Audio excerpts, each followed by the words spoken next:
Buenas noches con todos. Mi nombre es Severo Panalaya. Agradezco su acompañamiento en este webinar que hemos denominado Retos del sector eléctrico, regulatorio y propuesta de reforma, donde contaremos con expositores expertos de Chile, de Colombia y también de Perú, ¿no? Previamente al evento, hay que recordar que hoy es una fecha especial para Ocinermin. Son 23 años de creación y por este motivo pasaremos un saludo del presidente de Ocinermin, doctor Antonio Angulo Zambrano. Hace 23 años, Ocinermin inició su camino institucional. En estas más de 2 décadas nos hemos fortalecido, hemos asumido un liderazgo y hemos cumplido cabalmente con el rol que se nos encomendó en beneficio de la ciudadanía. Es una satisfacción poder compartir este aniversario con los participantes a este webinar internacional de gran interés para el futuro del país.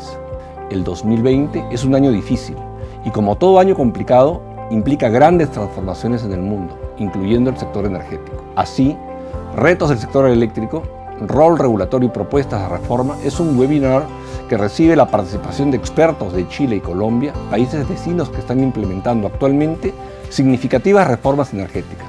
Además, como institución, tendremos la oportunidad de presentar un análisis del sector y el resumen de nuestras propuestas a corto plazo en la generación y en la transmisión eléctrica. Además de subrayar la necesidad de una reforma integral del sistema eléctrico que le permitirá modernizarse acorde a años complejos y de cambios profundos. Bienvenidos todos. Muchas gracias.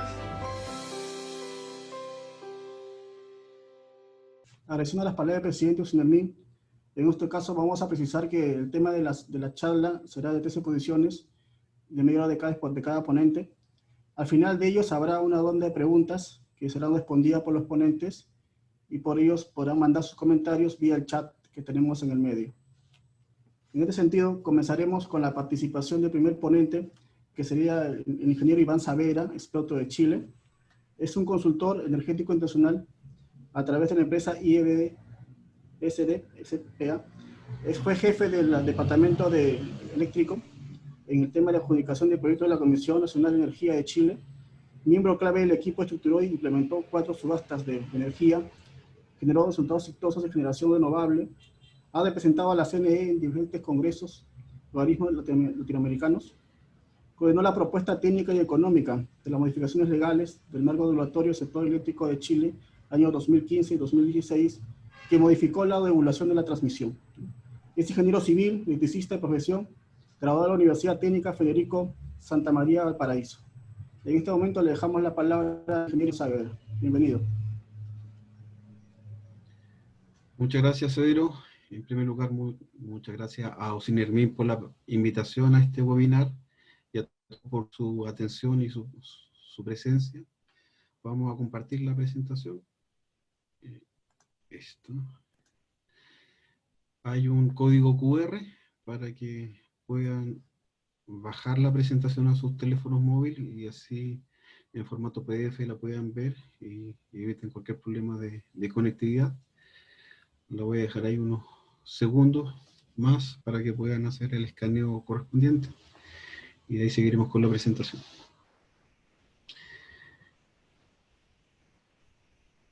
Ya, suficiente, creo. Si alguien la necesita, después me dice y le mandamos el código QR.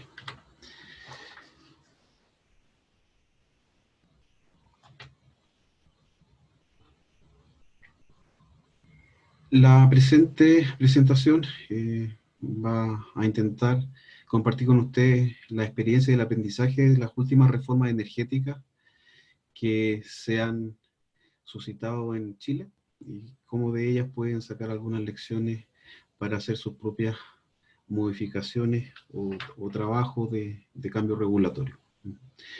Esta presentación tiene, valga la redundancia, la presentación de nuestra empresa consultora, la metodología de discusión de los cambios regulatorios utilizados en las últimas modificaciones normativas y regulatorias, una pequeña discusión de la política pública, de lo que debe ser una política pública, y la discusión en curso de la reforma de distribución.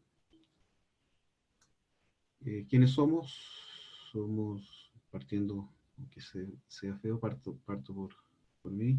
Soy el socio fundador de IESD, Ingeniería, o sea, Innovación, Energía, Sustentabilidad y Desarrollo.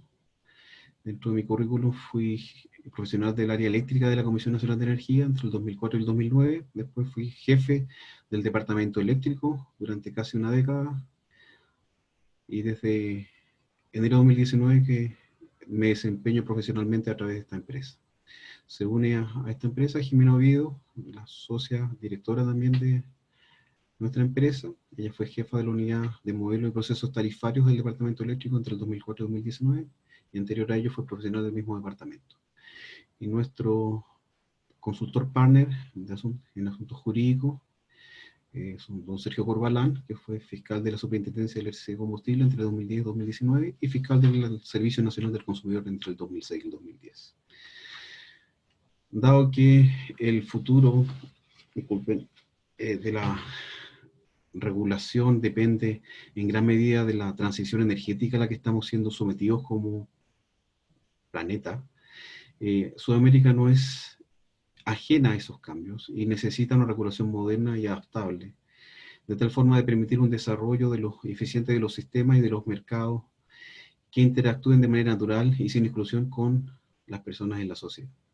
A partir de nuestra experiencia queremos colaborar en esta discusión y aportar en lo que pudiésemos colaborar en los distintos rubros y las distintas instancias que se nos solicite o invite.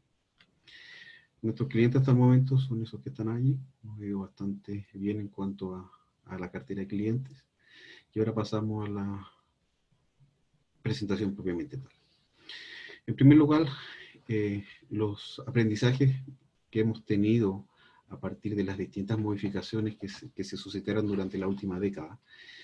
Pero antes de hablar punto por punto, una reflexión que está a modo de título, que la regulación de los mercados no es una regulación por capricho. Se regulan porque algunos mercados con su mal o buen funcionamiento impactan de buena o mala manera en la sociedad, y es por eso que se debe regular. Por tanto, esta regulación tiene que estar asociada necesariamente a una mirada de políticas públicas. Hay que traspasar señales de eficiencia al mercado y a la sociedad para el uso eficiente de los recursos, evitar comportamientos monopólicos o regularlos cuando estos sean inevitables. Velar porque los mercados sean competitivos y siempre se tienda a hacer traspasos de costo y precio eficiente a la sociedad y no aprovechar posiciones dominantes. Permitir el desarrollo del mercado e incorporar las nuevas tecnologías, permitir innovación en ellos a partir de una regulación flexible en base a principios. Las nuevas demandas de la sociedad van modificándose con el pasar del tiempo. Las nuevas generaciones tienen miradas distintas de lo que debe ser la convivencia con el medio ambiente y la convivencia en sociedad. Y todos estos elementos tienen que estar incorporados de manera adecuada en la regulación. Tienen que ser mirados, tienen que ser discutidos. Otra cosa que la regulación tiene que tener es que tiene que permanentemente estar diagnosticando si es que el funcionamiento del mercado es el correcto, si las hipótesis que hay detrás de la regulación se siguen cumpliendo, si los objetivos de la misma están siendo alcanzados, y si no, hay que revisar la regulación. A la vez hay que dar certeza y flexibilidad para que las inversiones de largo plazo se puedan llevar adelante y evitar el establecimiento de barreras de entrada a los nuevos desarrollos tecnológicos. Facilitar condiciones de salida del mercado y evitar la captura tecnológica. Son elementos que se recogen de la experiencia que hemos tenido como país. Además, la regulación siempre tiene que promover el uso eficiente de los recursos.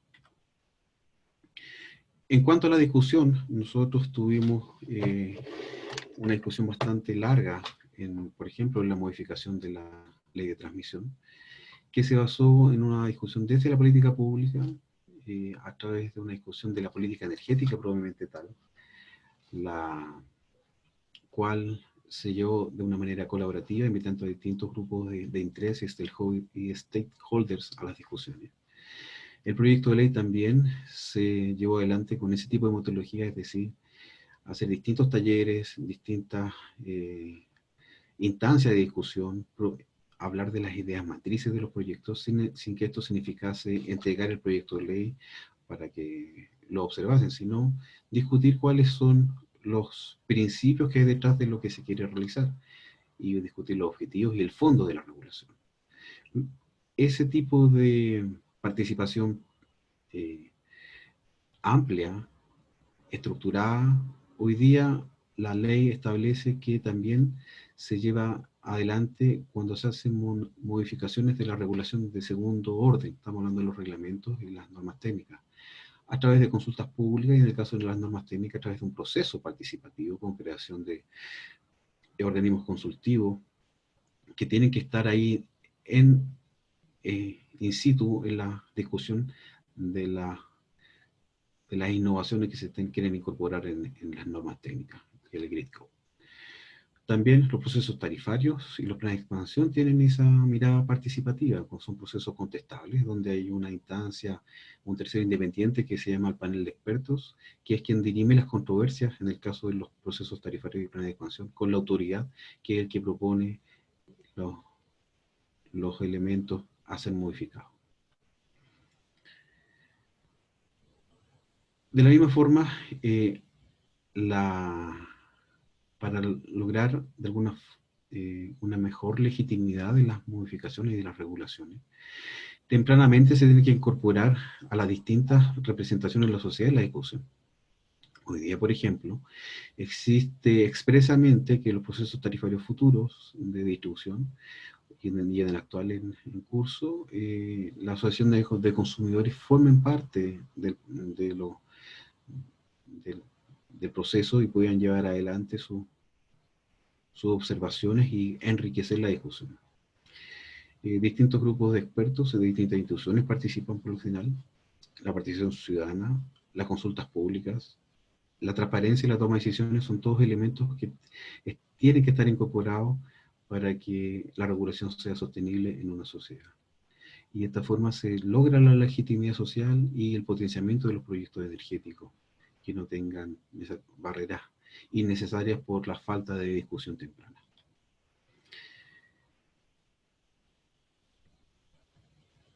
Como la regulación se tiene que basar necesariamente en una política pública, porque es una mirada de la sociedad hacia cómo se tienen que comportar los mercados, la pregunta que hay que plantearse, ¿acaso ha sido buena ese diseño de política pública? ¿Ha tenido un diagnóstico claro de los problemas que se quieren resolver? La discusión fue lo suficientemente abierta y clara y con la mayor cantidad de actores. Se logró consenso en las soluciones y en la evaluación de los costos y beneficios de esas soluciones planteadas. Y la difusión fue correcta de la medida que se está impulsando. Hubo una difusión más bien acotada. Respecto a la política pública, pueden existir malas y buenas políticas públicas. Un ejemplo que nos duele bastante es el tema de los medidores inteligentes que se promovió en Chile hasta hace poco. Era una medida técnica necesaria para el futuro de la sociedad y su relacionamiento con la energía, en el caso de los clientes regulados, energía eléctrica específicamente, pero se implementó no de buena forma y se transformó por eso en una mala política pública porque la sociedad no la vio con buenos ojos. Y podemos haber atrasado una década en este cambio tecnológico producto de esa mala implementación. ¿Se puede revertir esta situación? Es complejo, pero esperemos que así sea.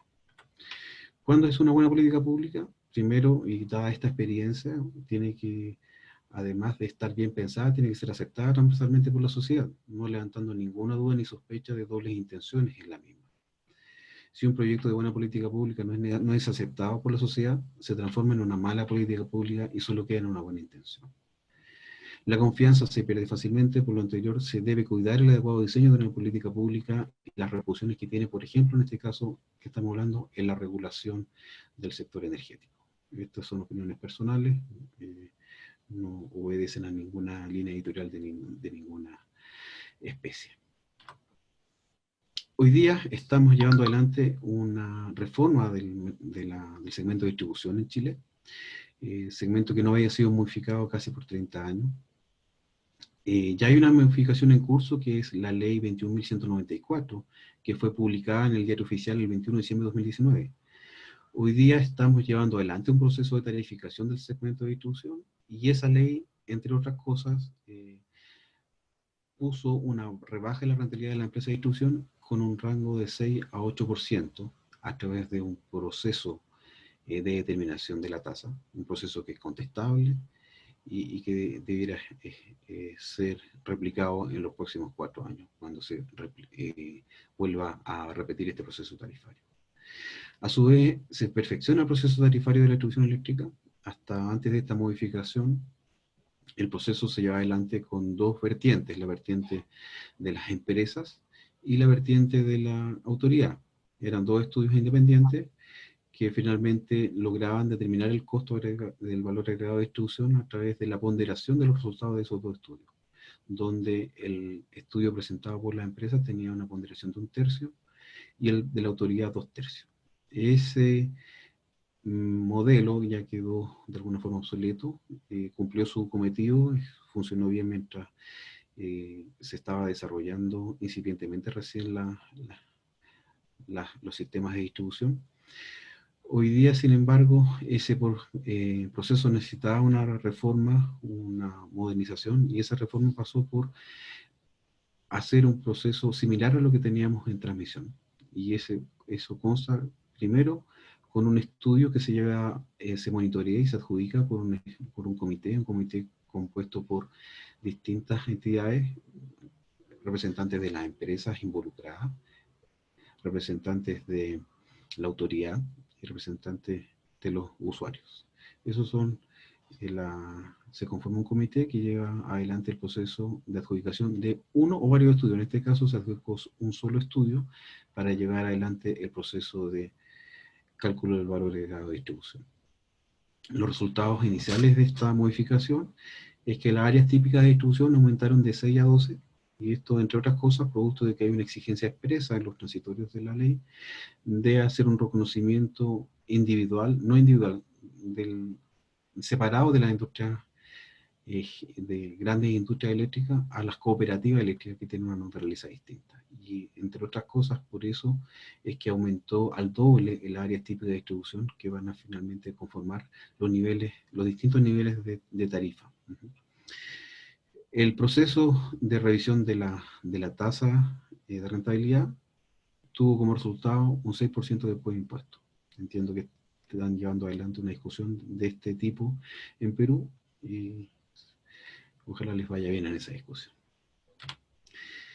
No obstante, esta reforma sigue su curso. Esta reforma de distribución es una reforma más que lo que está contemplado en la ley 21.194. Es una reforma que hoy día tiene un proyecto de ley que se está discutiendo en el Congreso Nacional, donde tiene 4 ideas matrices. Primero, otorgar el derecho a los usuarios del sistema eléctrico nacional a elegir a su suministrador de energía eléctrica, asegurando su debida protección. ¿Esto qué quiere decir? Que la distribuidora como tal deja de ser el comercializador de la energía que le vende al cliente final, si es que éste opta por cambiarse de suministrador. Existe una flexibilización del mecanismo de licitación de suministro, haciéndolo compatible con la posibilidad de elegir al suministrador y asegurando que se mantenga un suministro permanente y seguro, que sea compatible con la apertura y reconocimiento de la comercialización como agente del mercado. Además, otra idea matriz es asegurar la entrada de nuevos actores y competidores al mercado, aprovechando instalaciones y la utilización de información sin dejar atrás la protección de datos personales de los usuarios finales, ni el resguardo de la transparencia, simetría y acceso a ella por parte de los distintos agentes interesados en prestar nuevos servicios. Y por último, asegurar el respeto a los contratos de suministro licitados con una transición que sea gradual y fundada en criterios técnicos y objetivos. Aquí hay que dar un poco de marco a estos ideas matrices, y el primero de ellos es que desde el año 2006 están llevando adelante en Chile licitaciones públicas y competitivas por el suministro para clientes regulados, licitaciones que tienen como resultado contratos que son suscritos de largo plazo, 15, 20, 10 años, dependiendo de cuál fue la licitación. Esos contratos aún tienen vigencia y esa vigencia no está en duda, pero también se está impulsando esta otra idea y necesariamente hay que hacer una adecuada coordinación para que puedan subsistir esas dos realidades. Esta discusión en curso plantea nuevos conceptos.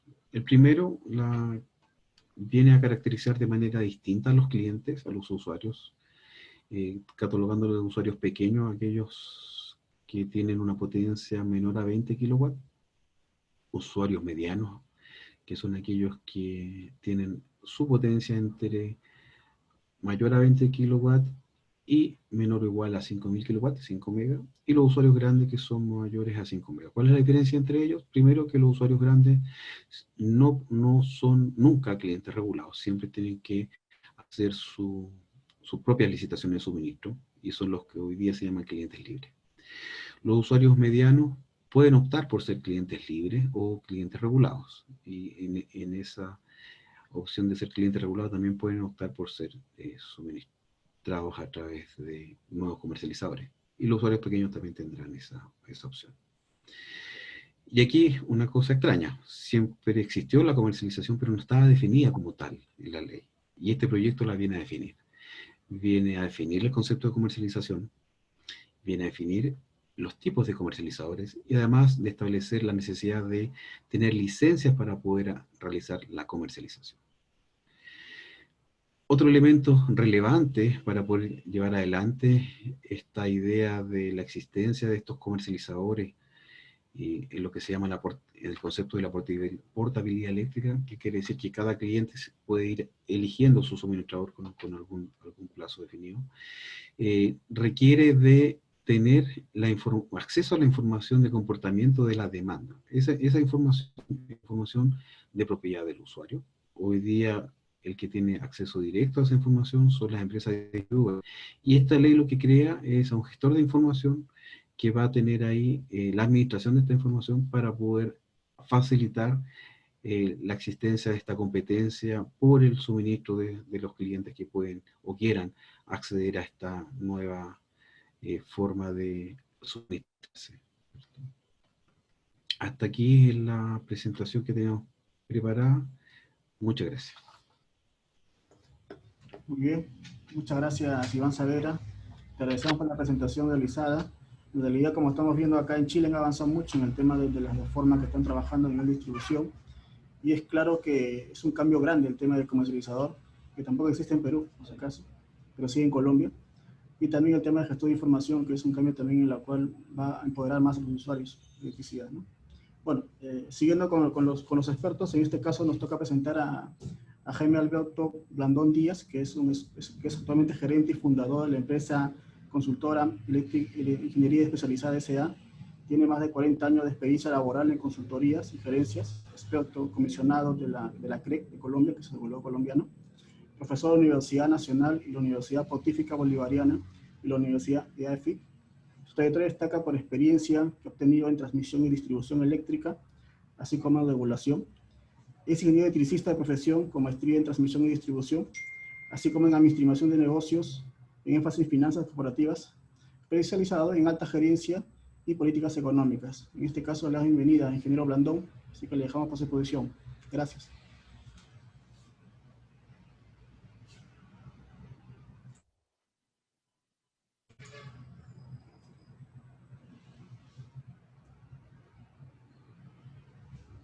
Ingeniero Blandón, su micrófono. Su micrófono.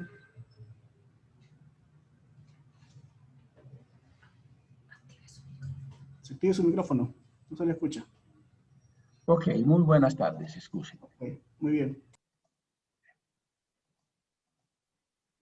Confirme que están viendo la presentación. Todavía no, todavía no. Póngale a compartir. Ya le puse compartir, algo pasó. Espérate, vuelvo y repito. No quiero perder porque tenemos muchos.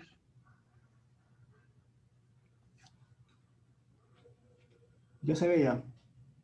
Sí. Sí se ve.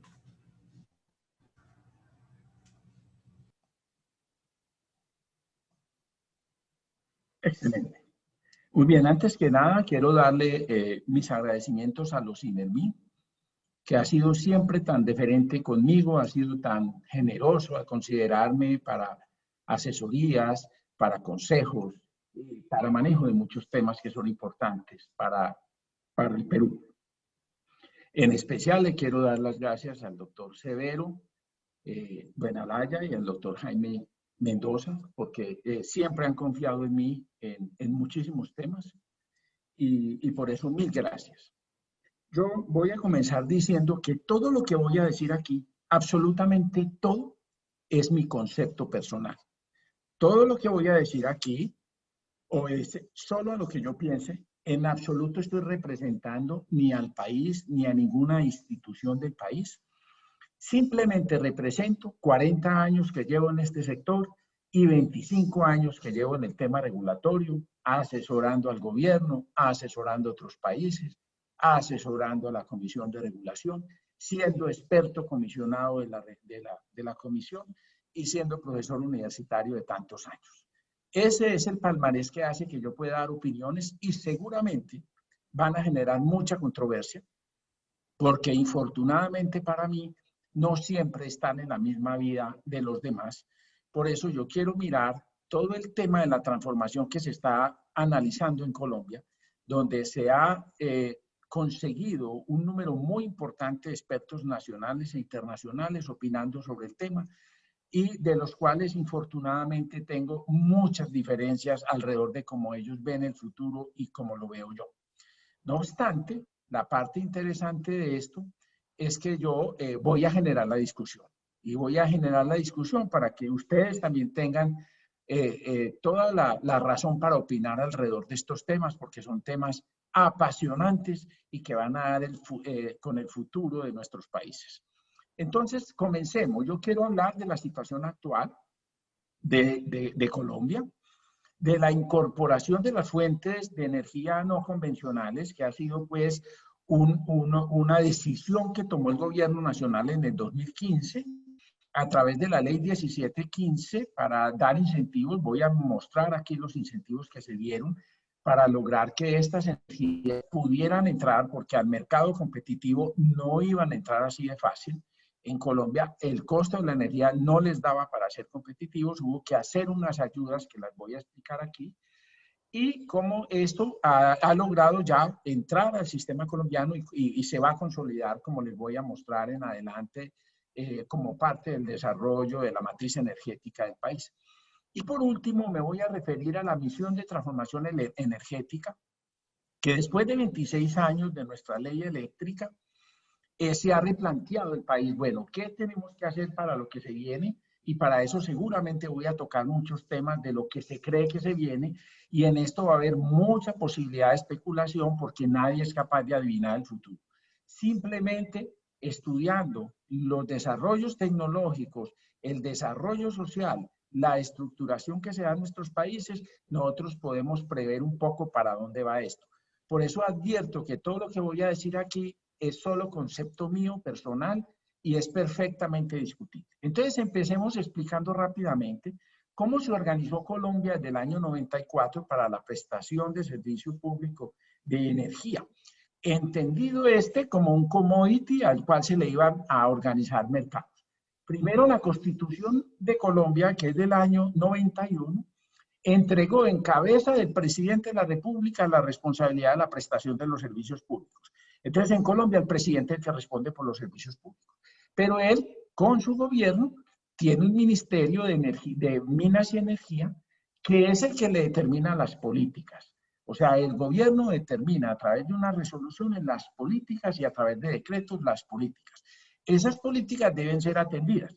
Pero, adicionalmente, este ministerio tiene un organismo interno muy importante, formalizado totalmente, que se llama la Unidad de Planeamiento Minero Energético. Es una unidad del ministerio, depende administrativa y jerárquicamente del ministerio, pero es un organismo totalmente técnico, compuesto por centenares de ingenieros. Es un organismo muy grande que mira toda la energía del país, no solamente la electricidad, sino la leña, el carbón, el petróleo. Es un organismo de análisis técnico para la determinación de las políticas del gobierno. Sin embargo, opera como una unidad con una dirección separada, aunque depende del gobierno. Eso va a hacer un poco difícil la labor, porque a pesar de ser un organismo técnico, tiene un jefe, y eso le va a complicar la vida un poco a la UNE. Está la CRE, que la CRE la crea la ley 142 y la ley 143, Servicios Públicos y Electricidad, que se encarga de la regulación del sector. ¿Qué característica tiene esta CRE? Esta CRE es un organismo independiente, que si bien la ley le dice al presidente que delegue en esta comisión la prestación del servicio de electricidad y gas y le da independencia, es un organismo en el cual participa activamente el gobierno. El diseño fue así. Aquí participan 3 ministerios, uno que se llama el Departamento Nacional de Planeación, que es un ministerio, el Ministerio de Minas y Energía, que es el que preside esta comisión por ser energía eléctrica, y el Ministerio de Hacienda y Crédito Público, que es el que maneja la plata del país. Aquí están los 3 grandes ministerios poderosos de este país. Pero está compuesto por 8 comisionados, que son los que le dan esa independencia técnica. Estos expertos comisionados son nombrados por sus habilidades técnicas, no son políticos. Así los nombra el presidente de la República, se nombran como expertos técnicos, tienen total independencia y una vez nombrados no pueden ser removidos ni siquiera por el presidente de la República. Eso garantiza que puedan defender sus criterios independientemente de tener que arrodillar sus creencias a las conveniencias políticas que provienen del lado del ministerio de otra parte. Estos son 8 expertos absolutamente independientes. Esta comisión actúa en votación de mayoría y obviamente ustedes van a decir 8 contra 3, siempre ganan los expertos comisionados que son los técnicos. No, en la forma en la que opera esta comisión se requiere el voto positivo de al menos uno de los miembros de gobierno. Si los 3 miembros de gobierno se oponen a una decisión, la decisión no se toma. Entonces, eso hace que esta sea, digamos, una instancia en la cual se debaten desde lo político y desde lo técnico los temas que tienen que ver con la regulación del servicio. ¿Qué además tenemos? Tenemos un organismo separado, que es la Superintendencia de Servicios Públicos Domiciliarios.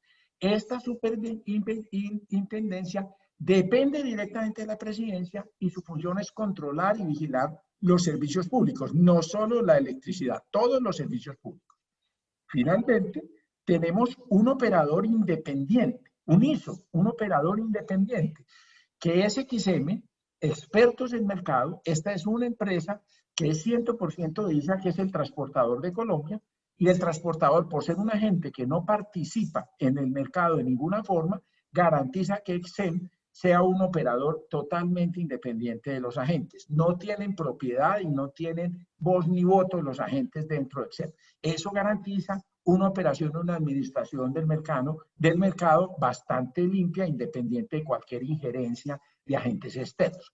Finalmente, la ley 143 o ley eléctrica creó un consejo técnico que se llama el Consejo Nacional de Operación. Aquí están todas las empresas, aquí pueden opinar todas las empresas solo en aspectos técnicos.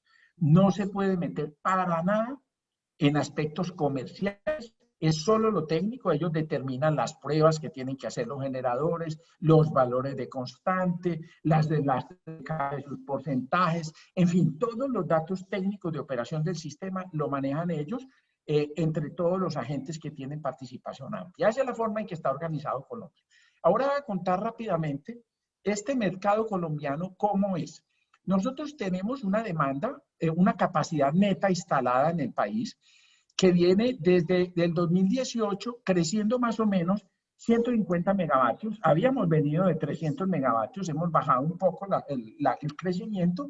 Y si ustedes observan las proyecciones de 2018 a 2019, 17.000 megavatios, y a 2020 prácticamente no hubo un gran crecimiento en la demanda pico del país. Pero esta es la demanda, la generación instalada pico en el país, que es muy hidráulica, como vamos a ver. ¿Qué tenemos de interesante para mostrar? Que la matriz de generación eléctrica es la 6ª matriz más limpia del mundo. El 68% de la capacidad instalada en Colombia es de fuentes renovables. ¿Cómo estamos hoy? Una gran cantidad de energía hidráulica, muy poca cogeneración, muy poca solar, muy poca eólica y una térmica de un 30%. ¿Cómo estamos? Tenemos en cogeneración 149 megavatios, en eólica apenas 18 megavatios, en hidráulica 11.900, casi 12.000 megavatios, en solar solo 50 megavatios, en térmica 5.400, fundamentalmente a gas. Por eso se dice que es bastante limpia esa capacidad que tenemos para el día de hoy. ¿Y cómo estamos en la demanda? Ha venido creciendo desde 63.800 gigavatios en el 2017 a 69.100 en el 2018 y en el 2019 71.900. ¿Cómo estamos para el día de hoy? Veníamos de crecer un 4% en el 2019 respecto al 2018. En el día de hoy podemos decir que al mes de agosto teníamos una reducción de consumo de ese mes del 3,81, mientras el año anterior había subido frente al mes anterior 4%. Actualmente la demanda del país está todavía por debajo de la demanda del año 2019, pero las proyecciones que está haciendo XM muestran que a final de año prácticamente vamos a igualar el consumo del año pasado, recuperando una parte importante de lo que ha sido el efecto COVID. Muy bien, explicado cómo estamos Colombia para entender esto, yo quiero entrar a mirar qué sucedió después del 2015 con la entrada de la ley 1715, que después hubo que reglamentarla y demoró un tiempo, pero que ahora ha dado la oportunidad a que fuentes renovables no convencionales entren en el sistema. Entonces se hizo la primera subasta de 2 puntas. Esta subasta es interesante porque tiene que ver con el tema de comercialización, al cual nos contaba ahora el ingeniero Iván Saavedra, que está entrando Chile. Y hay que aprender de las lecciones de Colombia. Y yo querría que el doctor Iván y su gente estudiara un poco lo que nos ha ido de bien y mal con la comercialización en Colombia, para que si bien entren a un esquema que les va a dar muchísima más flexibilidad, que es meter la figura del comercializador, que me parece un paso adelante impresionante, pues aprendan de 26 años que llevamos sufriendo con una comercialización que se diseñó así desde la ley eléctrica del 94 y que los generadores de Colombia se han atravesado para que no se pueda desarrollar.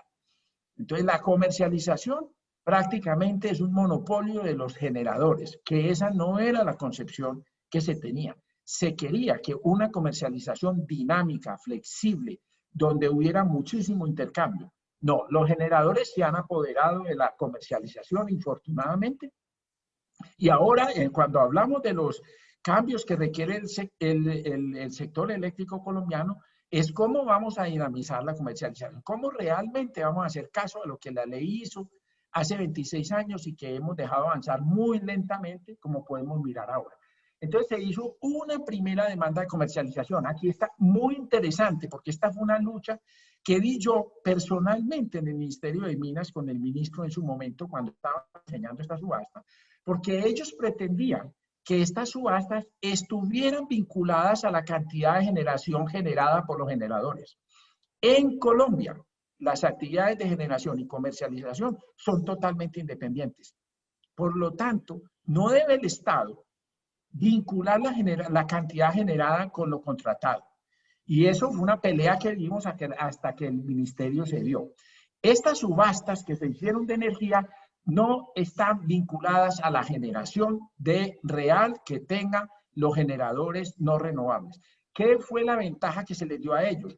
Que en esta subasta solo se dejó participar a los comercializadores vinculados con generadores renovables no convencionales. Es decir, aquí se sacó a los térmicos, aquí se sacó a los hidráulicos, aquí se corrió a todo el mundo y esto se le entregó a los eólicos y a los solares únicamente. Pero se les dijo, esta energía que se está metiendo en este contrato no me la pueden vincular a la cantidad de energía generada. Ustedes tienen un compromiso y ese compromiso lo van a cumplir, generen o no generen. Lo que les estamos es buscando un precio que sea para ustedes competitivos. Y era porque en ese momento el Estado consideraba que estas energías todavía iban a tener costos muy altos, que si se ponían a competir con el resto de comercializadores no iban a ser capaces. Pues nos dieron la gran sorpresa. Las subastas cerraron en precios bien inferiores a los que se estaban dando en el mercado. Por lo tanto, vamos a mirar esas señales que son muy importantes y que querían buscar esto. Se hizo una subasta de 2 puntas, es decir, en la subasta participaron las empresas distribuidoras interesadas en comprar comercialmente energía y las empresas comercializadoras de estas energías que, aunque en teoría están vinculadas a los generadores, digamos, de energías renovables no convencionales, en la realidad son separadas. Porque en Colombia no se vende energía física. Esa es una cosa que es difícil de entender a veces conceptualmente. En Colombia, todos los comercializadores tienen que comprar la energía en la bolsa para atender a los usuarios. Llámese un distribuidor, un usuario no regulado o un usuario regulado. Toda la energía se compra en la bolsa, no se compra a los generadores. Entonces, obviamente, esto era estirar un poco tratando de unir las 2 puntas de la generación con la demanda, cuando en Colombia desde la ley esas 2 cosas están separadas. Pero logramos que por lo menos el riesgo de la generación no se le trasladara a los usuarios. Y eso se logró con esta subasta que fue muy, muy buena, un plazo de contratación de 15 años, un suministro que empieza el 1 de enero del año 2022 y es una característica que fue diseñada financieramente en el mercado de energía mayorista y que tuvo un modelo de optimización de garantías muy interesante desarrollado pues también en el país. Yo querría traer esto porque aquí quiero entrar a la discusión de fondo y es que las energías no renovables, no convencionales ya hoy están compitiendo de tú a tú con las otras energías. Ya no hay que darle las gabelas que voy a explicar. Entonces, hay 4 hitos que tenemos que mirar en todos los países. Es cuánto el costo incremental eólico y solar se iguala al costo hidráulico. Nosotros en Colombia, o yo en Colombia, creo que se va a igualar por ahí en el 2022. El segundo hito que va a hacer que el regulador tenga que revisar las cosas es cuando la autogeneración sea igual a comprar la energía en el sistema. Cuando a un usuario le sea indiferente autogenerar, comprar en el sistema, hay un hito gigantesco también que tenemos que tener en cuenta y eso se va a dar por ahí en el año 2023-2024.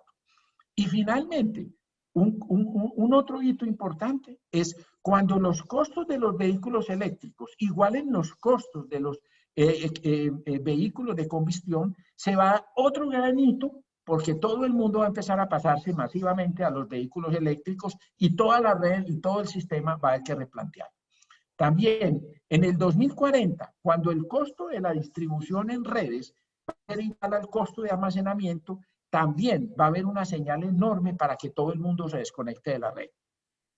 Entonces, esas van a ser hitos importantes que tenemos que revisar en lo que voy a ver enseguida. Aquí estoy mostrando de una manera muy general y me lo voy a saltar porque es más turismo, dónde están los proyectos que ganaron las subastas de energías renovables en ese proceso comercial que expliqué y también cómo en Colombia, que hay un cargo que se da por firmeza energética, le fue adjudicado a fuentes no renovables, renovables no convencionales en un valor ya importante de 1.398 megavatios, la mayoría son eólicos y algunos son solares que van a entrar para el 2022. ¿Qué previó esta ley 1715 que genera alguna discusión, por lo menos de parte mía, como incentivos tributarios? Es que la ley incentivó la entrada de estas fuentes renovables no convencionales porque el regulador, desde mi época hasta la fecha, se ha sostenido en el diseño de un mercado con neutralidad tecnológica. Es decir, el mercado colombiano no diferencia la forma en que se produce la electricidad. Entonces, obviamente, el regulador no quería darle ninguna gabela, no quería darle ningún incentivo que no fuera el propio mercado a cualquier energía renovable no convencional. Y por eso tuvo el Estado, por aparte, que darle otros beneficios. ¿Qué le dio? Deducción del impuesto de renta en un 50%, exclusión del IVA, exención arancelaria, depreciación de los depreciación acelerada. Entonces, al inicio está la exclusión automática del IVA de la compra de equipos, maquinaria, elementos, todo eso no paga el IVA, eso es el 19%. Luego, exención de pago de derechos arancelarios, los equipos entran sin pagar aranceles, que son el 8% más o menos. A eso súmele la depreciación acelerada de activos con efectos contables, entonces se permite que esos activos se deprecien rápidamente si es de conveniencia contable para la gente. Después, se le permite una deducción del 50% del impuesto de renta durante 15 años. todas esas gabelas para darle entrada a este tipo de energías y al final algo muy maluco, que quedó en la ley del plan de desarrollo del actual presidente, y es hacer una obligatoriedad de compra del 8 a 10% de la energía generada por fuentes no convencionales. Esto lo hicieron asesores del presidente que no tienen ni idea de cómo está el mercado colombiano, porque resulta que los generadores en Colombia no venden energía sin ver la bolsa. No puede usted decirle a un comercializador que tiene que comprar el 8 al 10% de la energía generada con fuentes, porque como todo se compra en la bolsa usted no sabe la generación con qué fuente se hizo. Por lo tanto, esto va a ser un golpe, una estocada al sistema hacia mercados físicos, que es lo que los generadores colombianos han querido hacer durante todo este tiempo. O sea que esto es una cosa que los generadores van a querer hacer, pero obviamente van en contra del espíritu de la ley eléctrica en Colombia, que dice que la generación se vende a la bolsa y los comercializadores compran en la bolsa, pero los generadores no venden, sino por su característica de comercializadores, pero no venden energía directamente a los usuarios. Y máximo, y todavía peor que sea la fuerza, peor que sea algo impuesto por el gobierno. Entonces, eso es complicado. Pero ¿hacia dónde vamos? Voy a ir más allá en estos últimos 10 minutos.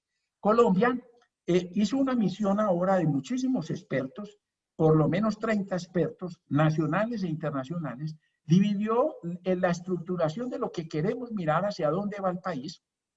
Por fortuna nos ha dejado opinar a los que estamos metidos en esto. Hemos tenido una amplia posibilidad de discutir con estos señores nuestros puntos de vista y discrepar en muchos de ellos alrededor de lo que ellos están pensando. Entonces, los ejes de este estudio son la competencia y la estructura del mercado eléctrico. Luego está el rol del gas en la transformación energética, porque Colombia se quedó sin gas. Entonces, ahora vamos a empezar a depender de gas importado. Nosotros tenemos que saber cómo va a ser esa dependencia y cómo va a manejar el gas, porque el gas se necesita en Colombia. Si no tenemos energía térmica, hay que cerrar el mercado.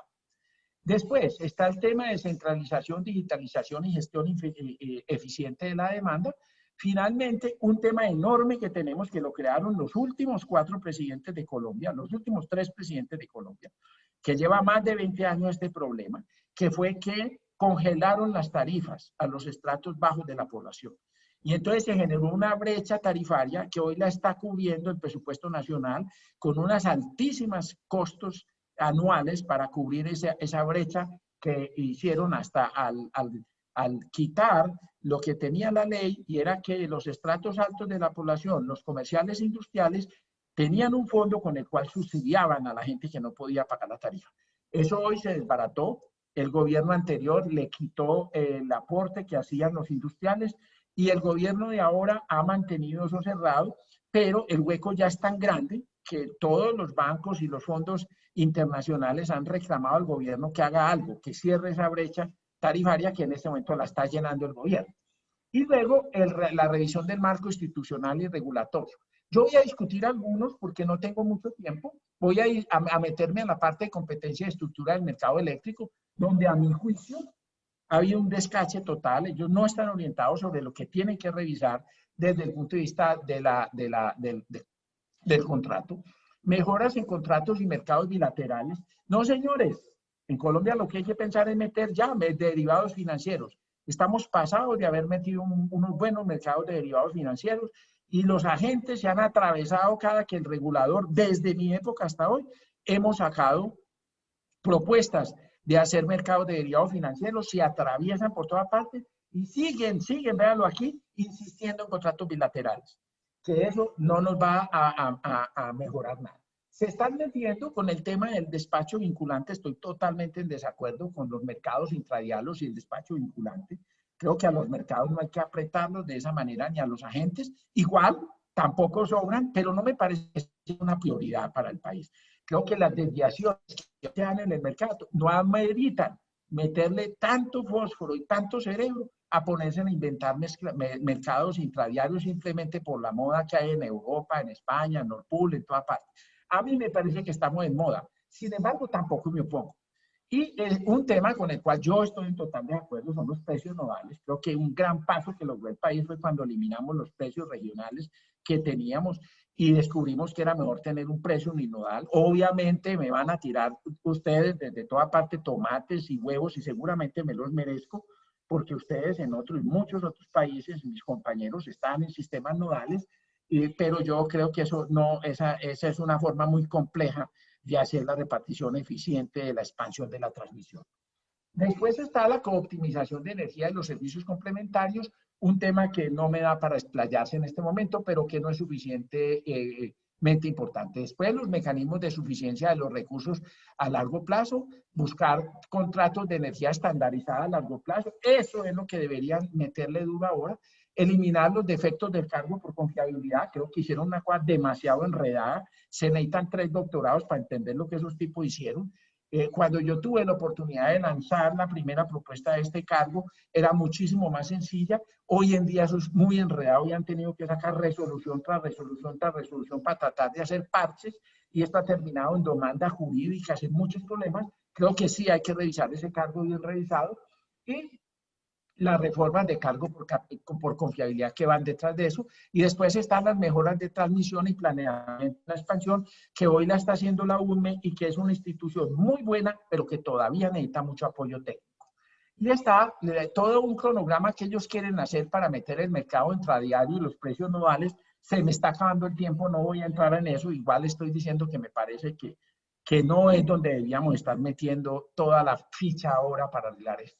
Más bien hablemos del tema de centralización, porque esto sí se volvió un tema duro, y es primero la nueva estructura tarifaria, rediseñar las tarifas para enviar señales de consumo eficiente y permitir señales de precios nodales. Ojalá esto se pueda hacer en las microredes, más que en las redes de alta tensión. Estoy más de acuerdo que en la expansión de las microredes de los distribuidores, ahora que hay generación distribuida, una señal nodal en ese caso sí podría ser útil. Después está la participación explícita e implícita para la gestión de la demanda. Es cómo vamos a lograr que los consumidores tengan una elasticidad precio de la demanda. Hoy no están respondiendo a la demanda y ese es un gran reto de todo el regulador en el mundo. ¿Cómo hacemos que el usuario responda a los precios? Luego está el nuevo papel del distribuidor, que es gravísimo lo que viene, porque esto nos lo dijeron estos señores que vinieron de afuera, porque ya lo vivieron, y es una enseñanza que debíamos tomar en todos los países, con todo el pecado. Señores, a los distribuidores no se les puede permitir ser generadores distribuidos. Ojo lo que acabo de decir. Ellos están en posición dominante y se van a atravesar a toda la generación distribuida que no sea de ellos. Ya lo vivimos en Colombia. Yo hago muchísimos estudios de conexión en Colombia y todos los operadores de red se atraviesan con todas las artimañas para impedir que se les conecte generación en su red. La recomendación internacional fehaciente ha sido: quítenle a los distribuidores la posibilidad de ser generadores distribuidos. Esa es una cosa muy fuerte, pero tiene que analizarse en todas las regulaciones y en Colombia también. Luego está el tema del AMI. Nos contaba el ingeniero Saavedra que en Chile no les fue bien, pero lo que nosotros hemos estudiado en Colombia y las implementaciones que hemos hecho ha sido espectacular. Yo mismo fui un impulsador ante el Ministerio de Minas para que sacara una resolución que obligaba a todas las empresas a poner medición inteligente en un plazo de 10 años, con la idea de atajar un tema que en muchas electrificadoras nuestras todavía es muy importante, que es el tema de pérdidas no técnicas. Aunque le hicieron ya un cambio, no ha sido significativo y el tema está en la mesa y se está discutiendo.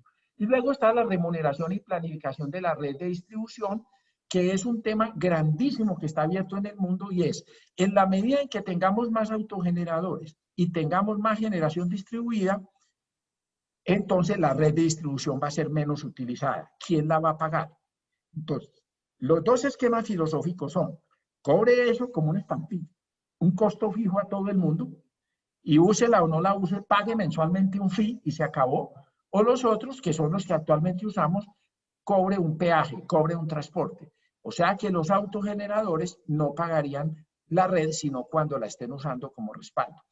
Esos dos son dos extremos y seguramente lo que el regulador va a tener que hacer en adelante va a ser buscar un intermedio entre no cobrarla como un fin, pero tampoco cobrarla por un peaje.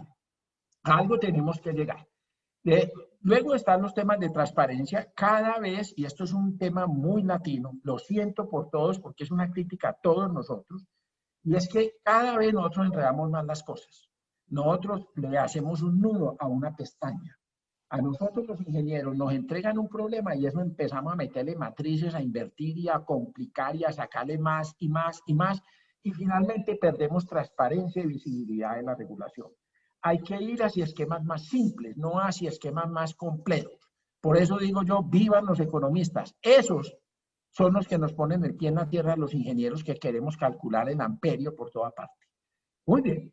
Entonces, finalmente, vamos hacia un sistema que va a exigir más sistemas individuales fotovoltaicos, aunque como explicaba ahora, todavía los familiares, las generaciones de menos de 100 kilovatios no nos están dando competitivas con la red, pero es un tema de tiempo, como les explicaba yo, en unos pocos años va a ser competitiva y ni siquiera va a necesitar las gabelas que le ha dado el gobierno. Ya va a poder competir porque la tecnología está bajando de precios absolutamente.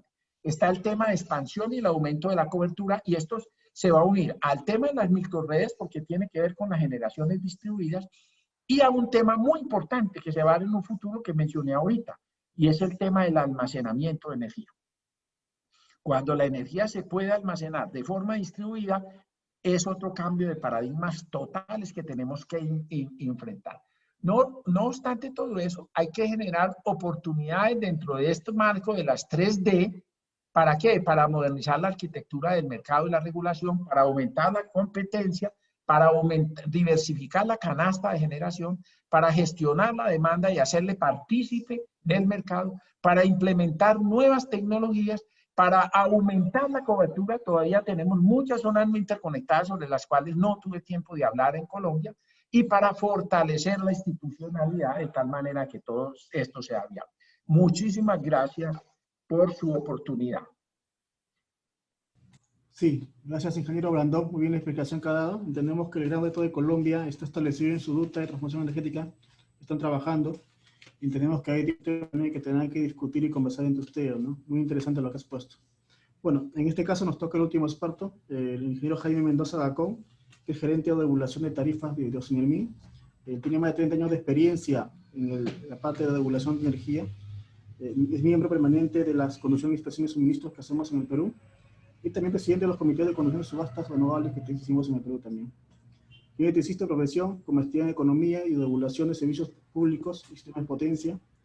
De su formación personal cuenta con especialización en Tecnología y Gestión de Gas Natural, Regulación de Empresas y Análisis y Gestión de Política Energética y Ambiental. Bienvenido, ingeniero Mendoza. Le dejamos la presentación. Gracias. Gracias. Buenas noches a todos. Buenas noches a mis colegas de Chile y de Colombia. Creo que debemos aprender de las experiencias que han tenido en sus países, y justo de eso se trata. Justo vamos a ver en qué está el Perú también, ¿no?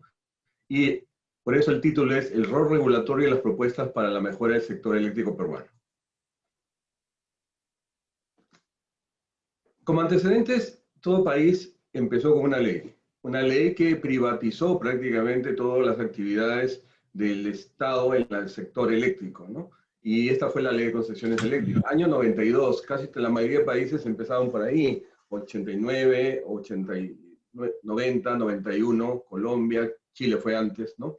Y con eso se dio paso a un nuevo modelo regulatorio, ¿no? Asimismo, este modelo regulatorio ha subsistido en nuestro país durante varios años, pero tenía problemas, y esos problemas tenían que resolverse. ¿Qué problemas tuvo esta ley que dio un auge al desarrollo de las inversiones? Que empezaron a fallar los incentivos para la generación y transmisión. Y también se dieron problemas en los contratos para suministro a usuarios regulados. Por eso en nuestro país, en el año 2006, se dio una nueva ley que superó no solo los problemas de generación que motivaron a estudiar y evaluar nuestro mercado, sino también en el lado de la transmisión, estructurando una planificación de la transmisión. Entonces, esto se dio porque se creó en ese momento una comisión que estaba conformada por el Ministerio de Energía y Minas y el OSINERMIN para solucionar los problemas del sector eléctrico, ¿no? Y gracias a ello se hicieron los cambios que requería el país. ¿Y por qué digo esto? Porque estamos en un momento similar. Han pasado nuevamente 14 años y ya es la oportunidad para hacer los cambios que merece nuestro sector. ¿Y qué problemática encontramos? O sea, tenemos, a diferencia de los otros países, que hacer problemas por el diseño que tuvimos en muchas de las partes del mercado, ¿no? Pero ¿qué ha pasado? En lugar de hacer un estudio serio, una reforma integral, en el sector hemos tenido lo que se llaman muchas normas que se han emitido entre el periodo 2008 y 2016, que han sido más que nada lo que llamamos nosotros parches, ¿no? ¿Por qué parches? Porque han creado una normatividad muy compleja, a la vez el uso recurrente de decretos de urgencia que se cree que solucionan todos los problemas del país, y también continuos cambios para crear sistemas de excepción o renovar regímenes especiales. Con lo cual, quitamos justamente esa igualdad de reglas para todos. Otro de los problemas es la divergencia de precios que ha habido entre el mercado regulado y libre, que es lógico, es parte de las señales de precios, pero que también desnuda un problema en el diseño del mercado. Falta de una mayor competencia de nuevos agentes, esto también es un problema porque no hemos obtenido mayor ingreso de otros agentes en el mercado. Y eso es un problema, porque quiere decir que nuestro mercado es atractivo para los que están. Pero ¿por qué no puede ser atractivo para los que todavía no han tenido la oportunidad de entrar? ¿Existen barreras, tal vez? Y también una distorsión que es generar cargos adicionales en el peaje de transmisión, que no son infraestructura de transmisión y pagan otros rubros, con lo cual se distorsiona lógicamente el concepto del peaje. Asimismo, diferencias en el tratamiento del despacho de los sistemas de declaración, que creo que la noticia la conocen últimamente en el Perú muchos que están en el sector, ¿no? En el sentido de que esta diferencia en el tratamiento de despacho justamente está ocasionando que haya intervención de otras entidades u otros poderes que no deberían intervenir en cuestiones técnicas que deben ser solucionadas por justamente la entidad competente que viene a ser el Ministerio de Energía y Minas y con el apoyo de los organismos de reguladores, ¿no? Y también del operador del sistema y de otras entidades que pueden apoyar a la solución normativa en este sentido. Asimismo, ha habido un problema en el desarrollo de la expansión de la transmisión en nuestro país. No hemos crecido como en los primeros momentos porque había un mercado libre para la transmisión. O sea, la transmisión se desenvolvía en función de que si habían las señales económicas para poner transmisión y eso nos generó bastantes congestiones. Pero se hizo la planificación, como dijimos, en el año 2006 con la nueva ley, pero se crearon más entidades. El COES para planificar la troncal, es decir, la transmisión principal que ahora es garantizada, así se llama, y se dejó que esa transmisión secundaria, que ahora se llama complementaria, la realice el OSINERMIN, ¿no? A través de propuestas de los titulares. Y también tenemos una planificación de redes de distribución que también se hacen a nivel de otra parte del sistema, ¿no? Lo cual genera que hayan diferentes planificadores para justamente diseñar una red que debe ser armónica en el sentido de que debe justamente diseñarse de manera eficiente en toda su integridad. Asimismo, hay un déficit en el desarrollo de inversiones en transmisión por parte de las empresas distribuidoras.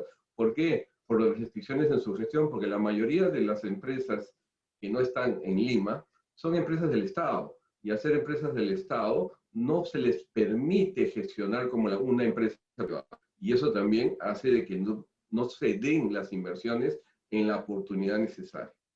Entonces, todos estos problemas, de alguna manera, ¿qué son? Son problemas que no pueden ser solucionados nuevamente con parches, ¿no? A la normativa actual.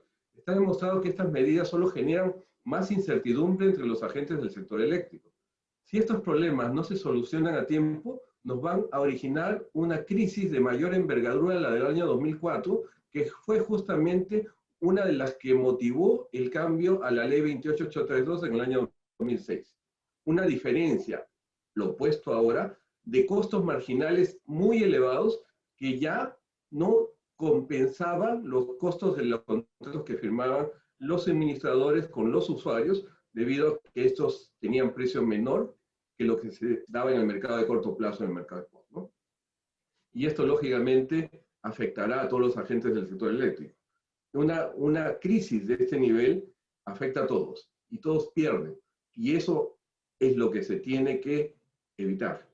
Elaborar propuestas de mejora ahora justamente permitirá tomar decisiones consensuadas y con una visión de futuro. La pandemia, con todos sus males, nos está dando una oportunidad de hacer bien las cosas y con el tiempo necesario antes de que otra vez lleguemos a puntos de conflicto y no tengamos la suficiente oportunidad para que estas propuestas sean lógicamente procesadas por todos aquellos que están en el sector y también los usuarios, lógicamente, para poder sacar una reforma, como ya lo dijeron mis colegas, que tenga no el consenso necesariamente, porque es imposible tener el consenso, pero que haya pasado por todos los tamices necesarios y sea validada prácticamente legitimada por todos, usuarios y agentes. Para ello, en nuestro país se ha creado una comisión para la reforma del subsector electricidad. Y esta comisión ha formado 4 grupos de trabajo. En un primer momento se formaron estos grupos como de generación, transmisión, distribución y gas natural. Actualmente ya tienen otra estructura, debido también a que hemos aprendido de las reformas que se están haciendo en otros países, ¿no? Con lo cual se requiere, lógicamente, adecuar esta estructura para hacerla más eficiente. Esta comisión se creó en junio del año pasado, ¿no? Y se le encargó justamente hacer propuestas para el corto, mediano y largo plazo.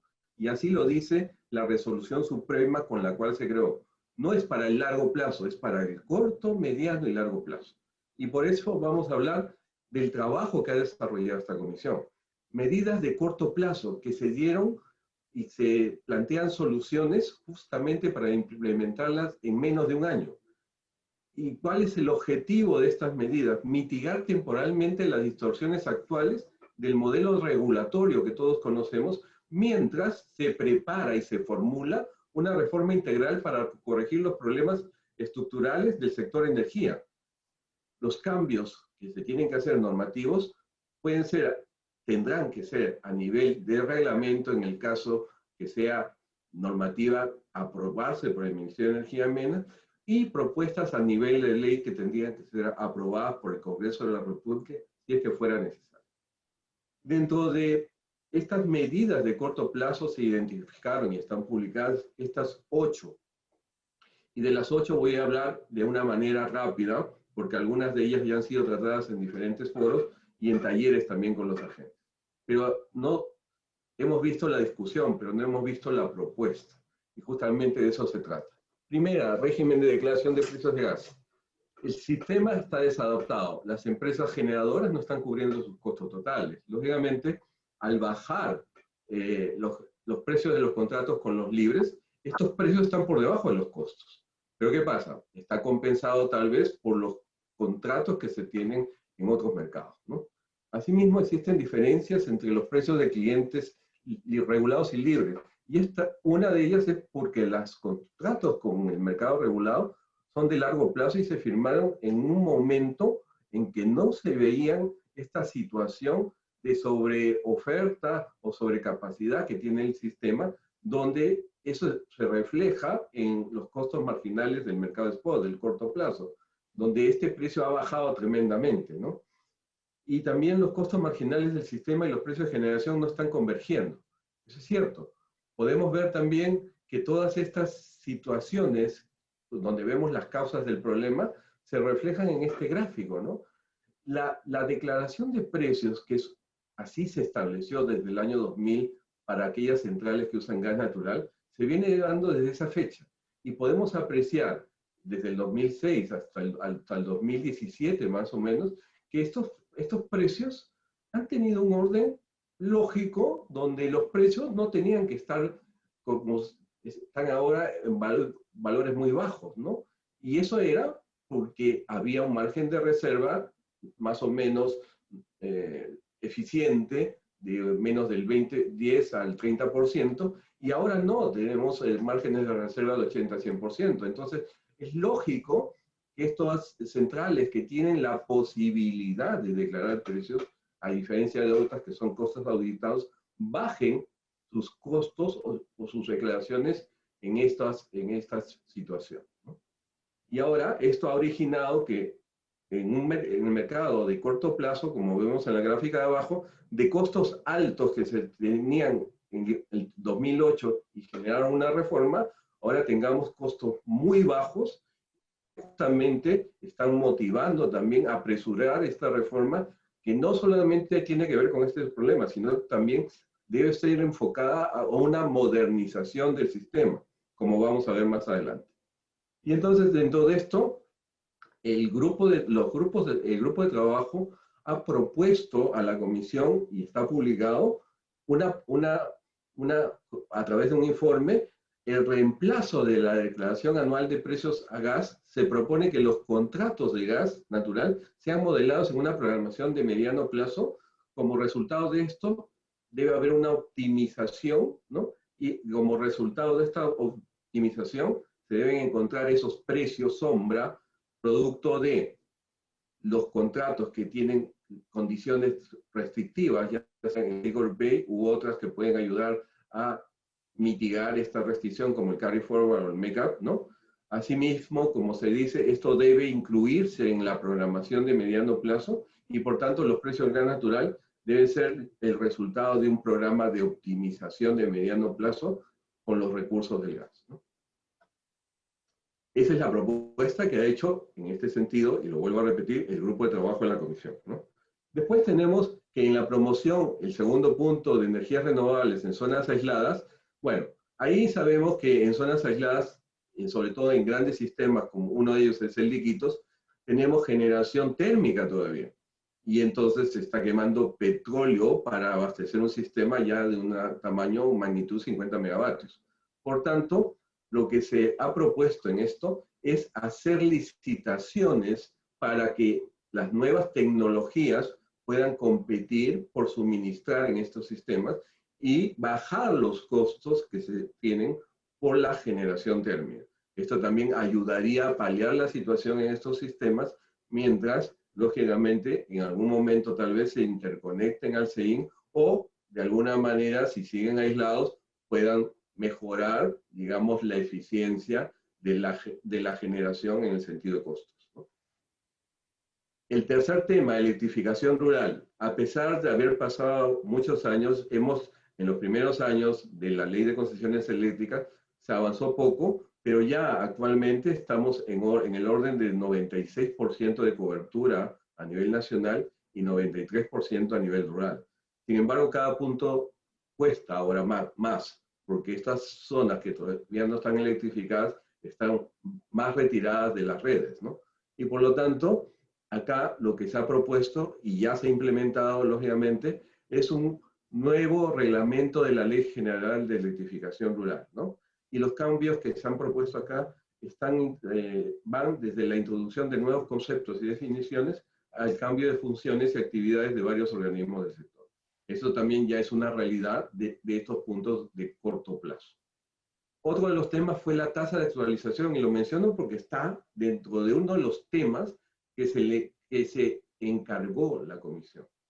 Y con respecto a eso, mencionar que la tasa de actualización no se ha modificado desde el año 92, ¿no? Y sin embargo, las condiciones económicas a nivel país han mejorado, ¿no? Tal es así que para el estudio que se hizo, encargado por el Ministerio a Sinermin, y que Sinermin para ello contrató consultores internacionales, este estudio cerró el año 2018 con datos al 2017. Y algunos dicen que con la pandemia estos datos ya no guían a una reducción de esta tasa, Sin embargo, como podemos apreciar aquí con la misma información que es la tasa libre de riesgo que viene del Tesoro de Estados Unidos, tenemos que para el estudio que realizó la consultoría se tenía para un periodo de 4 años 2,26% de esta tasa. Y actualmente se tiene 2,17. 2,17. O sea, ha bajado, tomando en cuenta también esos 4 años, ¿no? ¿Qué pasa aquí? En el riesgo país, también lo mismo. Para el estudio se usó 1,82 y actualmente está en 1,50. Entonces, no se puede decir que la pandemia no, es un motivo para no revisar la tasa, ¿no? Sin embargo, por este tema ya hemos pasado diferentes etapas y el ministerio solicitó a la comisión retirar los puntos de solución de la comisión misma y asumir la evaluación de la revisión y posible, tal vez, reducción de esta tasa conforme a sus evaluaciones, ¿no? Entonces, en este momento está en manos del Ministerio de Energía y Minas resolver sobre esta tasa. Otro tema y fundamental para nosotros es la licitación de suministro de electricidad, ¿no? Sobre ello, quiero decir de que lo que tenemos actualmente es esta brecha. Los que están aquí en negro son los usuarios regulados y los usuarios libres han bajado. Pero nadie habla del pasado donde los usuarios libres tenían precios más altos que los usuarios regulados. ¿Y por qué? Porque las señales de precio también en el mercado de spot lo hacían ver así. Sin embargo, ahora que ha cambiado, estas son las variaciones, no es el mercado de spot por si acaso, ahora que ha cambiado, lo que tenemos es que se critica esta brecha, pero es parte de la señal de mercado. Pero hay que ver soluciones para que esta situación no complique tampoco al usuario, ya sea en este caso el regulado, en sus futuros contratos que tienen que también tomar esta señal de precio.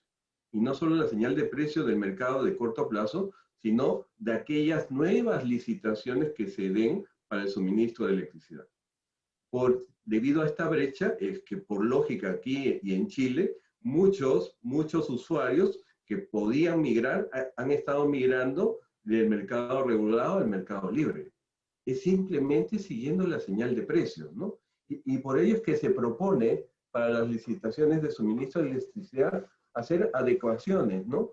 Licitaciones de largo plazo, sobre todo para obtener lo que se llaman nuevas inversiones, licitaciones de mediano plazo y corto plazo, donde pueden participar los incumbentes, ¿no? Establecer también que los precios en barra retomen las señales de corto plazo, por lo que se propone que no se compare con el 30% que se tiene ahora solamente el promedio de licitaciones, sino con el mercado en sí. El mercado es el mercado libre y el mercado de licitaciones. Es decir, se tiene que sacar un ponderado de ambos, ¿no? Y sobre eso tener esta banda por la cual se fijarían los precios en barra. Asimismo, en los procesos de licitación hay que mejorar el tema de las convocatorias. Y este es el punto tal vez más importante de estas medidas de corto plazo, la separación potencia-energía. En Colombia, en Brasil, en México y en Chile y en muchos países, no se vende como se vende acá en el Perú.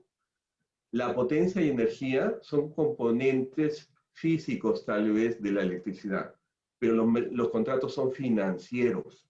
Se pueden vender ambos productos de manera separada. Si se quiere, se pueden vender en conjunto, pero se pueden vender de manera separada. Y esa ha sido la gran barrera ahora, justamente para las nuevas energías que están compitiendo de igual a igual. Ya no necesitan de un mecanismo de promoción de subastas aparte. Pueden competir de igual a igual justamente con las tecnologías convencionales. Y este es el mayor cambio que se debe hacer ya, para estar preparado, porque las licitaciones nos vienen en los siguientes años. Y para ello, claro, hay todo un camino. Primero, permitir que se compre por separado, corregir las distorsiones en el pago de potencia y después crear un mercado de competencia competitivo, un mercado de capacidad, perdón, competitivo. También hay problemas en la infraestructura de transmisión, sobre todo, ya les dije, porque la mayoría de inversiones, sobre todo las del sistema complementario, no se han desarrollado debido a los problemas de gestión que tienen en la mayoría de distribuidoras de empresas estatales, ¿no? Y ese es el gran problema también a solucionar. Aparte hay otros problemas menores que también han sido analizados en este rubro y se están proponiendo soluciones de mayor compromiso en el cumplimiento del plan de transmisión, mejoras de condiciones de acceso y seccionamiento de líneas y ampliación de los montos para los refuerzos en la transmisión. Asimismo también, y el último punto para no gastarnos en lo que era medidas de corto plazo, justamente evaluar la compra del gas natural. Creo que en este esquema es claro de que para comprar el gas tenemos un suministrador, un transportista y un distribuidor. Y en este caso, en nuestro país, prácticamente es una condición monopólica. Y al ser un monopolio, tenemos el problema de que no hay posibilidad de competir para obtener beneficios producto de un mercado, ¿no? Entonces, lo que se ha analizado y evaluado después de estas condiciones es que resulta necesario estandarizar contratos de gas natural que se suscriban por el productor. ¿Por qué? Porque, vuelvo a repetir, es una condición monopólica, ¿no? Y con ello también lo que se está viendo es la posibilidad de que se cree un gestor del gas, justamente un optimizador también del uso de este recurso, que puede ser solo para la parte eléctrica, pero también podría ser para todo el uso que tenga este recurso en general en el país. Y bueno, habiendo acabado las medidas de corto plazo, ¿qué nos queda? Justo esta reforma integral. Y para ello se requiere máximo 2 años. Ya pasó 1 por si acaso, ¿no? O sea, necesitamos 1 año más para tener la propuesta, lo que se llama el libro blanco, ¿no? Y justamente con ello lograremos modernizar nuestro sistema como quieren todos los países. Se trata de modernizar, no se trata de corregir. Y para ello, lógicamente, debemos ver los retos de la transición energética, mayor penetración de generación de energías renovables, un mercado de servicios complementarios, resiliencia y digitalización, desarrollo de tecnologías de almacenamiento, mayor desarrollo en electromovilidad, descentralización, es decir, generación desde abajo como de arriba. Y para ello, la Comisión ha estructurado para este largo plazo 4 ejes temáticos: fortalecimiento marco institucional, transformación del mercado mayorista, innovación en distribución y comercialización, y regulación y gestión de la transmisión. En lo que es fortalecimiento del marco institucional, que también lo dijo Jaime Blandón en Colombia, hay que hacer una transformación institucional del operador del sistema. El operador debe ser un operador independiente, como lo es en Chile actualmente, ¿no? De tal manera de evitar cualquier problema de no independencia, mejor dicho, que podría tener el operador en su gestión, ¿no? Otra que nos falta como país, integración del planeamiento energético. Si no tenemos un plan a seguir y que se cumpla este plan en el largo plazo con planes de acción, siempre nos estaremos preguntando cada año qué hacemos, a dónde vamos, y eso no tiene una visión de largo plazo. Dinamización del mercado de gas natural también. Nuestro mercado no ha crecido como debiera y como han crecido otros mercados de gas natural en la región. Estamos limitados a depender del mayor consumidor, que es la generación eléctrica, y no debe ser así. Modernización de empresas eléctricas de derecho público. Gestiones. Envidiamos la gestión que se tiene, por ejemplo, en Colombia con sus empresas públicas, que son del Estado, que salen afuera y compiten con otras. ¿Por qué no podemos lograr eso en el país? Fortalecimiento, lógicamente, de la regulación y la supervisión también del mercado. El otro eje, la transformación del mercado mayorista, evaluación y adecuación del mercado de corto plazo.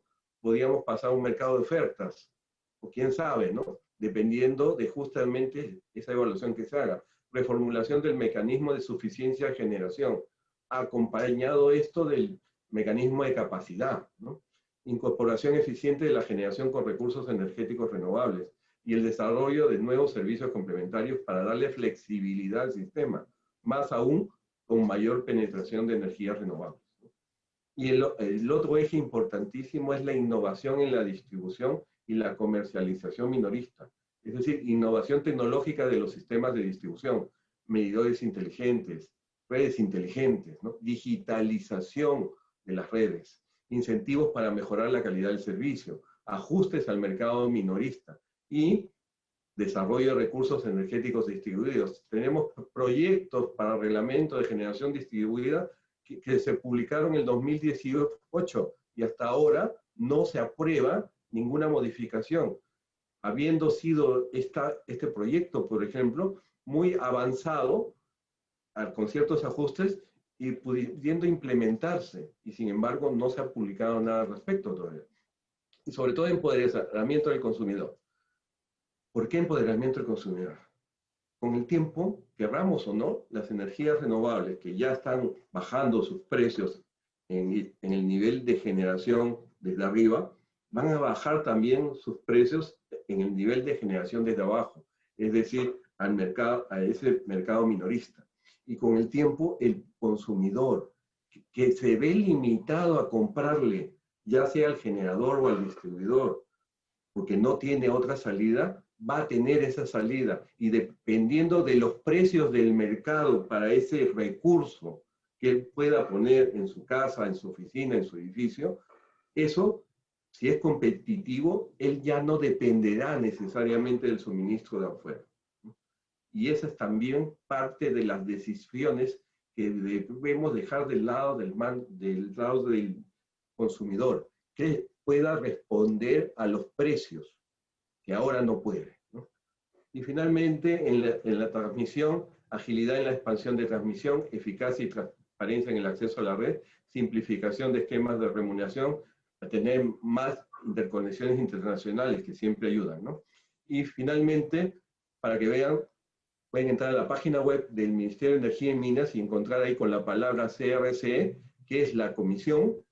También pueden encontrar todos los documentos de trabajo, estudios con consultores internacionales que vienen de muchos años, revisión del marco regulatorio, problemas en la planificación que están evaluados, propuestas también en la transmisión. Es decir, está ya todo analizado y evaluado. Falta la toma de decisiones. Y esto también ha sido ya difundido y discutido en talleres con los agentes. Acá están publicadas también estos aportes, comentarios y opiniones de los agentes a cada uno de los temas que se le ha propuesto en los talleres, ¿no? Referido a los temas, sobre todo a corto plazo. Y en base a ello, como ya mencioné, lo que he mostrado en las diapositivas es el resumen de los informes que están publicados en la página web y que invito a todos a revisar, porque en estos informes hay un diagnóstico, hay evaluación de alternativas y hay una propuesta sustentada de a dónde debe ir justamente el cambio. Y en la segunda etapa justamente viene la reforma integral, la de largo plazo, ¿no? Y para eso sí, se han hecho términos de referencia para contratar a un grupo de consultores internacionales, expertos internacionales, que elaboren el libro blanco con estos ejes temáticos que he mostrado, ¿no? Y eso sería todo y muchas gracias por su atención. Muy bien. Gracias, Jaime. Gracias por tu exposición. Ha sido muy claro, creo, y muy bien explicado. Creo que el reto de Perú es un poco implementar los temas que tenemos como a corto plazo. Capaz si la propuesta se ha implementado ya no tenemos un pelea actualmente a nivel de país, pero esperemos que eso se pueda hacer en la brevedad. Bueno, y entrando al tema de opiniones y comentarios recibidos, bueno, han sido varios. Hemos intentado un poco catalogarlos para ver por temas y un poco de balancear para cada expositor, para que ustedes puedan explicar a una parte que les quedó pendiente. En este caso, yo empezaría con el ingeniero Saavedra, una primera pregunta. Y es una pregunta sobre, donde consultan si en Chile la de baja rentabilidad, hablamos que la tasa bajó a 6%, ha tenido impacto en la reducción de la tarifa de usuarios regulados, ¿no? Si se podría explicar eso. ¿Qué impactos han habido? Gracias. Gracias por la pregunta. En realidad, el proceso está en curso, se inicia con las bases técnicas, que también son sujetas a posibles discrepancias, y con el estudio de determinación de tasa que va a ser utilizada en el estudio que está en curso. El estudio acaba de ser adjudicado hace un mes. Es un estudio que el consultor tiene 3 meses para desarrollarlo. Una vez que ese estudio culmina y que es supervisado por este comité que les mencionaba, recién ahí la Comisión Nacional de Energía toma los resultados de ese estudio y emite su propio estudio. Ese estudio que emite la Comisión a partir de los resultados de lo que realizó el consultor es el que puede ser discrepado. Y en ese estudio recién va a venir el tema de la discusión de los resultados de la tasa. Pero la tasa ya es un dato. Y eso va a significar necesariamente una baja de la tarifa al cliente final. Pero esto va a recién estar disponible el próximo año. Eso sí que tiene vigencia retroactiva a partir de finales del 2020. Gracias. Siguiendo un poco con el ingeniero Blandón, tengo una pregunta más que decimos para él. En este caso la pregunta es ¿cuál es el límite a partir del cual un usuario puede pasar de ser cliente libre o regulado en todo caso, ¿no? Para poder comprar de un comercializador, ¿no? Pensando en pertenecer a un mercado regulado de Colombia, ¿no? Creo que un poco va el tema de si en Colombia existe este umbral que incluye en Chile, de migrado, de regulado. Infortunadamente existe. Y sería una recomendación que haría yo respecto a esos usuarios de 20 kilovatios. Eso no vale la pena hacer esas discriminaciones, honestamente.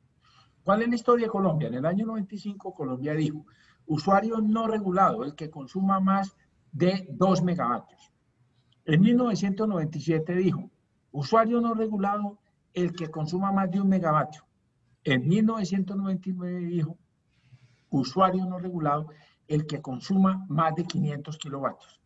Y en el 2000 salió con esta perla. Dijo, el usuario no regulado será el que tenga una capacidad instalada de más de 100 kilovatios o un consumo mensual durante 6 meses de al menos 55.000 kilovatios hora por mes. ¿Qué ve uno? Que iba para abajo, irá para abajo, y para abajo. Cuando yo estuve en la comisión, peleé para quitar eso. ¿Qué es lo que están reclamando, que hablaba el ingeniero Saavedra? Es declarar el servicio universal. Usuario no regulado, el que quiera ser usuario no regulado. Es más, nosotros en su momento hicimos la evaluación y nos faltaban 5.000 usuarios que uno piensa que se iban a pasar, que tienen no 100 kilovatios, sino que tienen 80, 70, 50, se podían pasar. Pero los agentes se atravesaron, hicieron lobby en el ministerio y atravesaron a las resoluciones en borrador que sacamos y no dejaron. Y hoy, 20 años después, estamos todavía 100 kilovatios o más de 55.000 kilovatios hora por mes. Es una tontería. Honestamente, frente al mercado que se viene, usuario regulado y no regulado no debería tener diferencia. Si usted quiere cambiarse de comercializador y es pequeño y está pegado al incumbente, asuma los costos del equipo de medida y pásese a donde quiera. Y los costos de los equipos de medida están bajando. Entonces hoy la respuesta es sí, 100 kilovatios, 55.000 kilovatios hora por mes. Si usted supera una de las dos, ya puede declararse no regulado en Colombia. Ok, solo una pregunta ahí. ¿Y la cantidad que ha migrado ha sido bastante alta o no? Sí, claro, no, en este momento nosotros tenemos 7.500 usuarios no regulados que pasan de los 100 kilovatios. Sí, tenemos un bueno. ¿Qué es lo que nosotros le preguntamos al operador que era XM? Oíste, suponete que todo se vuelva no regulado. Vos puedes manejar 8 millones y medio de fronteras que en ese momento teníamos. Hoy tenemos 12 millones de fronteras. XM hace 15 años nos dijo, tengo el software para eso. Si todo el mundo le quisiera cambiar, no me estresan mis sistemas de información. Los manejo sin problema. Entonces, no era un problema tecnológico, era una decisión que tenía que tomar el regulador, pero acuérdense que le dije que la comisión tiene una parte política metida, fuerza, y no dejaron. Pero siempre el regulador ha querido decir, el que quiera cambiar, eso ha sido una ventaja, pero no se ha podido. Incluso los países que han declarado el servicio universal como Inglaterra o España, a la hora de la verdad, se ha pasado el 1% de los usuarios. La mayoría de la gente se queda con el incumbente, se queda con el distribuidor.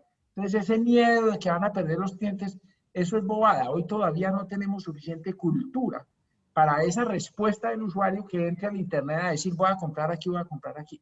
Entonces, ¿para qué complicarse cuando podíamos fácilmente eliminar esa barrera y el que tenga equipo de media para pasarse, que se pase? Gracias, señor Rolando. Severo, Para Jaime Mendoza, ¿sí? quiero hacer un par de aclaraciones respecto del tema de los límites acá en Chile. En primer lugar, originalmente la diferencia entre cliente libre y regulado eran 2 megas. ¿Ya?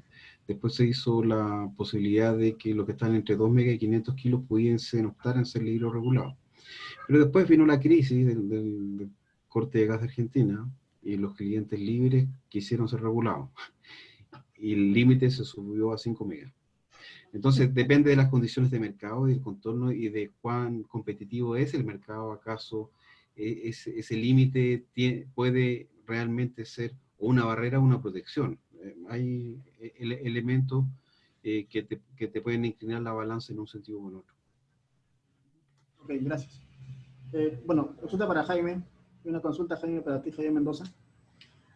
¿Consideras que el viejo país de Perú, medido con indicadores financieros, es un reflejo de ojo regulatorio existente en el sector eléctrico peruano?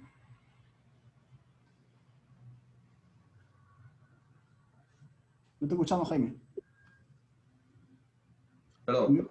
El nivel de riesgo país que tenemos no lo pongo yo, no lo pone una entidad del Estado, lo pone justamente una entidad internacional de credibilidad, ¿no? Y entonces ese valor se ha usado siempre y se ha seguido usando durante muchos años. Y la tasa de riesgo país baja es por las condiciones del país, ¿no? Del país en general. Y estamos hablando que son muchas aristas con las cuales se mide el riesgo país, ¿no? Y bueno, si baja, es bueno para el país porque vienen más inversiones. Estamos. Ahora que la tasa baje y se diga que no van a venir inversiones, tiene un contrasentido, ¿no? O sea, si baja el riesgo país, yo voy a invertir. No me importa que si la tasa es muy alta o muy baja, porque lógicamente sé que mis inversiones están seguras. Ahora que hay discusión sobre bajar la tasa y afectar las inversiones, tampoco debería ser lógico, porque la tasa no está asociada al pago de las inversiones necesariamente de los costos, ¿no? Está asociada justamente como un plus que yo te doy dentro de tu actividad. Pero algunas empresas, que me parece válido que reclamen también, dicen que eso va a bajar la calidad del servicio y otras cosas más porque van a invertir menos. Bueno, es su decisión, pero no confundir. Para mí que la tasa no está asociada necesariamente al hecho de la calidad del servicio, ¿no? Gracias, Jaime. Gracias. Bueno, siguiendo con Iván Savera, otra pregunta más tengo acá. Y la pregunta es, ¿cómo se trata en la evaluación de Chile el ingreso masivo de generación renovable con costos? Bueno, se trataría, ¿no? Si a futuro entran más, ¿cómo lo están manejando en Chile? Aquí, a ver, hay que distinguir que en Chile funciona el mercado de contratos y el mercado spot. Que los costos marginales sean cero, eso no significa que los contratos tengan un valor cero, ¿cierto? Significa que si ese inyector tiene un contrato y el contrato le permite recuperar a través de un tipo de PPA su inversión, no tendría problema. El tema se produce cuando hay desbalances relacionados con ese tipo de equilibrio. Que existan costos marginales bajos no es un problema, el problema es que se desperdicia energía, ¿cierto? Que ese costo marginal bajo es producto de que se está botando o está existiendo vertimiento de energía. Ese es un problema estructural que tiene que ser resuelto a través de la planificación de la transmisión. Hoy día no hay límites respecto a eso. Aquí se instalan, hay libre, el mercado de la instalación de centrales generadoras es libre, no hay ningún problema. Siempre que exista capacidad y disponibilidad en los sistemas de transmisión se pueden instalar. Y las repercusiones de eso, como tenemos un despacho económico en base a lista de mérito, puede resultar en que los costos variables van a ir bajando. Pero como les digo, está el contrato, el mercado de contratos, que son las vías en que las empresas tienen que buscar respaldar sus proyectos a través de esos contratos de largo plazo. Y si solo pregunta ahí, bueno, de mi parte más que nada, ¿no? Claro, imaginemos que Chile crezca más en el tema de renovables, creo que está en la 25%, si mal no recuerdo, pero que crezca un 30, 40 o 50. No sé hasta qué punto eso va a originar que el modelo que utilizan para el tema de despacho vaya a cambiar, ¿no? Entiendo que tiene que ser más renovado. El modelo, los modelos, primero no tienen que evolucionar. Por mí, que el Coordinador Eléctrico Nacional tuviese muchos modelos, porque ninguno va a dar la realidad de la situación. Finalmente es una mezcla de modelación, de conceptos, de mirar la realidad y de ser pragmático. O sea, un modelo no va a resolver este tema, porque hay paradigmas en los que se construyen los modelos que ya no son válidos. Hay otros paradigmas. Que la energía sea almacenable, que no era almacenable, que era muy caro el almacenamiento, eso ya no es tan cierto, y en el corto plazo no va a ser cierto. Y eso, respecto del despacho económico, de las funciones de optimización, genera una diferencia sustancial en el cómo se determinan los costos marginales del sistema. Y, como le digo, el coordinador se tiene que hacer de las herramientas necesarias para poder reflejar adecuadamente la realidad. No la va a reflejar nunca completamente, pero tiene que acercarse, y eso es un desafío permanente que tiene que tener el coordinador. Gracias, Iván. A ver, para el ingeniero Jaime Blandón, tenemos una pregunta acá del público. ¿Qué opina sobre la participación de los generadores en la generación distribuida? Creo que por un lado usted explicó que no está a favor que participen los distribuidores, o los generadores en sí. No habría problema. En esencia no habría problema siempre y cuando el generador no esté vinculado con el distribuidor.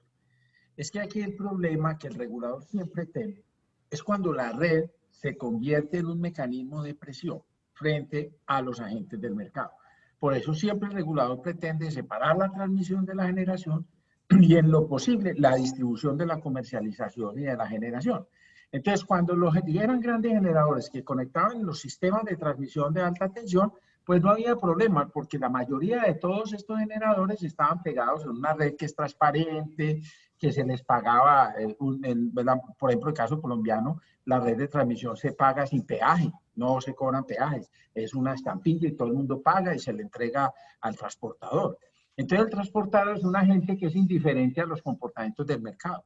Pero cuando ya la generación dejó de ponerse en gran escala ahí arriba y se va a empezar a meter en la red de distribución, el distribuidor sí tiene una potestad muy grande para impedir que la competencia se le instale en la red de distribución.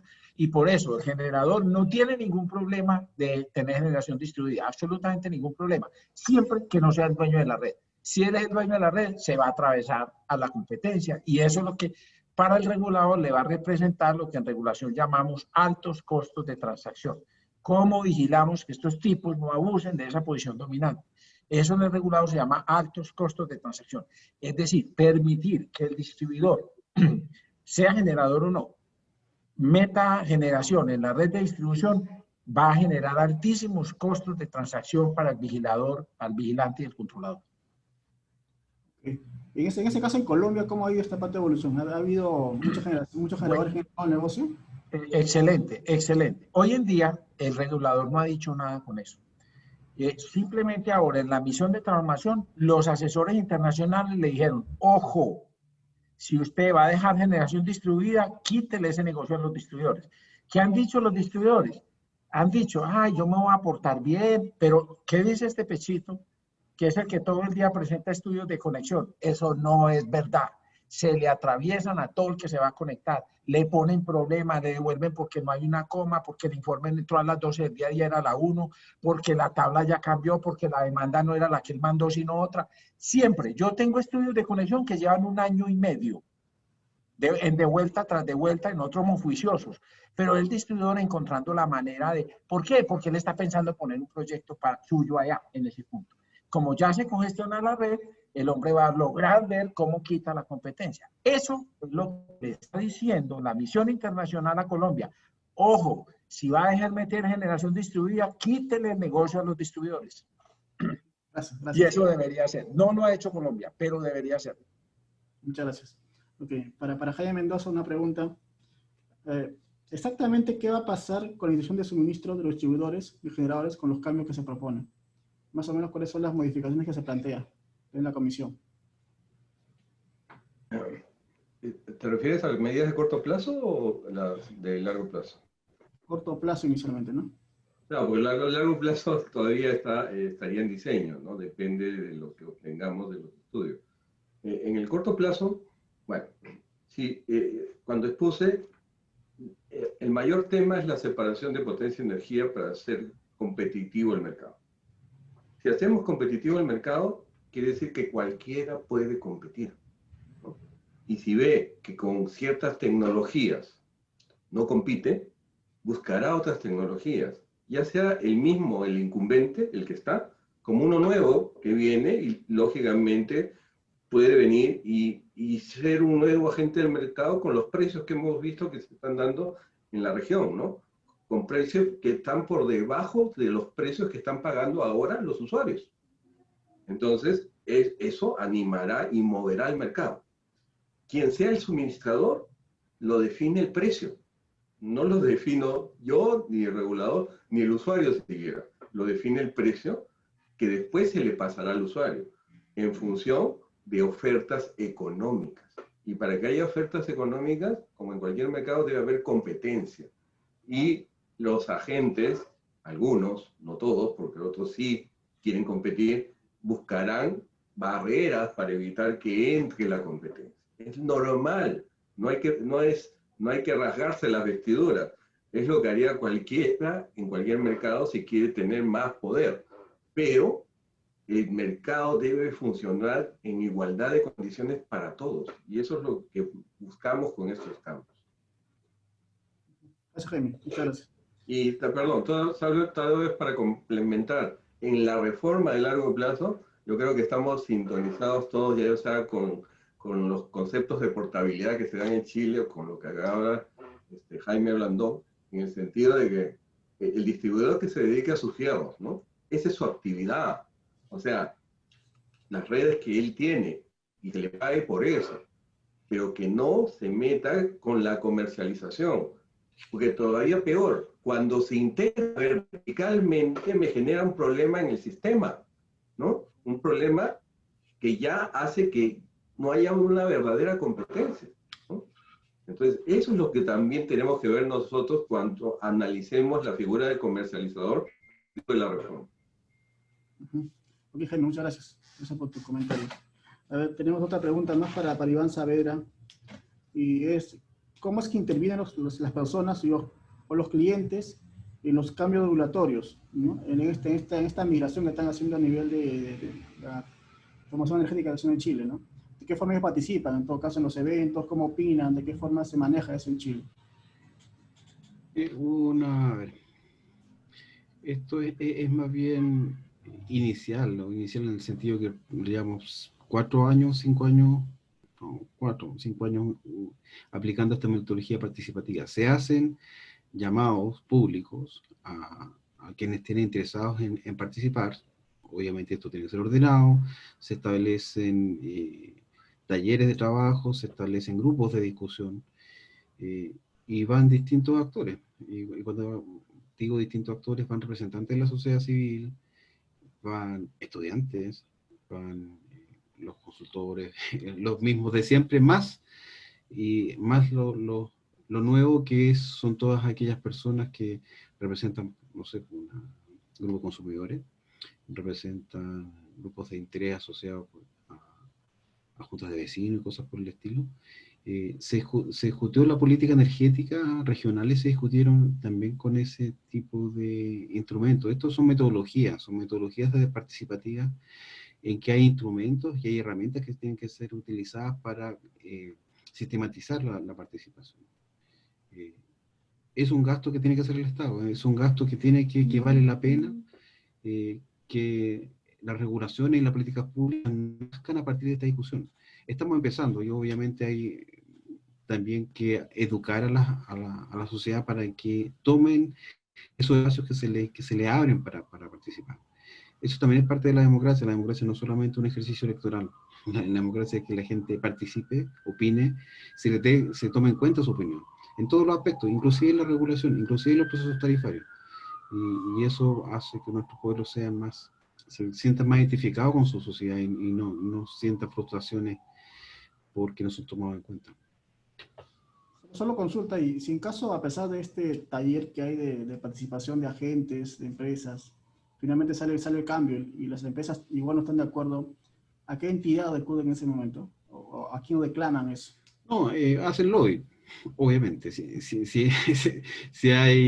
es un proyecto de ley, van a hacer su trabajo, porque obviamente no son, ellos tienen que velar por sus intereses, y si los intereses no necesariamente, casi nunca están en línea con los intereses de la sociedad, porque ellos quieren maximizar sus ingresos, y a veces la sociedad lo que quiere es bajar los precios, así que casi nunca están alineados los intereses, y van a intentar hacer sus presiones donde no donde correspondan, con las ventanas que tengan para ir a golpear. Si es que no están de acuerdo, es que hay que separar. A ver, una cosa es la regulación propiamente tal, pero la regulación, hay potestad del Poder Ejecutivo para hacer la regulación. Hay cosas que son a nivel de ley, y ahí pueden ir o no al Congreso a ejercer las presiones que correspondan, y nunca les va muy bien, así, a no ser que haya un error evidente en lo que se está planteando.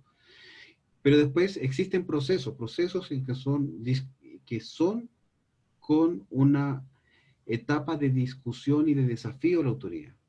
Desafío ante un tercero independiente, que es un panel de expertos que lo elige el Tribunal de la Libre Competencia, donde se zanjan las diferencias en los procesos tarifarios, en los planes de expansión, y ahí que gane el más mejor, decía un futbolista añoso acá. Y ahí tiene que ir a defenderse el coordinador, el que hace el despacho económico, que también puede ser sujeto a esa instancia de discrepancia, en distintos procesos, tanto en los costos marginales, en la reliquidación de los mercados, del mercado spot, en los informes que tienen que hacer respecto de las capacidades técnicas disponibles, y por otro lado la Comisión Nacional de Energía, en el proceso de planificación de la transmisión, y ahora en todos los procesos tarifarios, en todos. Antes la distribución no estaba, ahora sí. Todos los procesos tarifarios son contestables, son se puede desafiar a la autoridad, y la autoridad tiene que hacer un buen proceso, defenderse bien y sacarlo adelante. Ok, muchas gracias, Iván. Para el ingeniero Jaime Blandón, y es una consulta. Bueno, en Colombia, ¿qué entidad se encarga de velar por la competencia desleal? Por el caso, por ejemplo, que usted puso la distribuida, ¿no? Si hay una entidad o institución que se ha formado para es eso. verdad. Entonces, primero, frente al sector eléctrico se creó una entidad que es la Superintendencia de Servicios Públicos Domiciliarios. Esa es la entidad que vigila el sector eléctrico. Y algunos de los comportamientos que no son leales son revisados por esa superintendencia, que tiene capacidad de sanción. Sin embargo, la superintendencia nuestra, el sector eléctrico, pues la de servicios públicos, adolece de dientes, no muerde duro. Las sanciones que mete no son muy grandes, entonces los agentes no le tienen mucho miedo. Por eso hay otra superintendencia que vigila la competencia desleal, que se llama la Superintendencia de Industria y Comercio. Esa sí mete multas de cientos de millones de dólares. Esa sí tiene dientes. A esa sí le tienen miedo. Entonces, lo que uno hace cuando tiene problemas de comportamiento desleal por parte de los agentes es ir a la Superintendencia de Industria y Comercio, que cuando se trata de ese tipo de comportamientos se declara competente y sí puede meter sanciones supremamente grandes.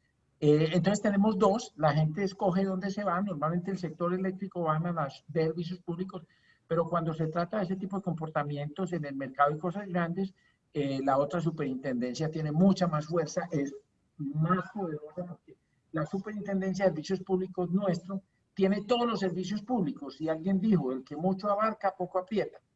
En cambio, la otra sí es muy dedicada a la competencia desleal en la parte comercial.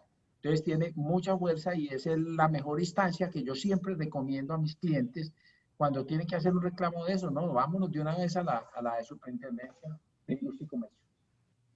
Entonces sí ha funcionado en todo caso, ha logrado que de alguna forma disminuya la competencia legal. Claro, con una buena amenaza los agentes reaccionan, pero eso depende de quien se da cuenta. Entonces ese es un problema que vino estructuralmente en la ley colombiana, y es que no quedó muy claro quién es el defensor del usuario. Entonces, en la ley 142 se creó una figura que se llaman los vocales de control, que se supone que son esto que hablaba ahora Iván Saavedra, que son los representantes de los ciudadanos.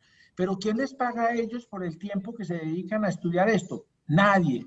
Lo hacen ad honorem. Mientras las empresas tienen gerencias de regulación con 40 y 50 tipos, abogados, ingenieros de todo tipo, una nómina gigante revisando la regulación. Del lado de los usuarios, es si de pronto algún tipo se quiere declarar ad honorem vocal de control. Entonces eso más o menos es un saludo a la bandera. Y el usuario nuestro es una de las cosas que eso les pedía yo en esta reforma. En lugar de pensar en hacer intradiarios y complicar más las reglas, ¿por qué no resuelven el problema de la falta de representatividad de los usuarios? No, que eso fue un hueco que nos quedó en la ley.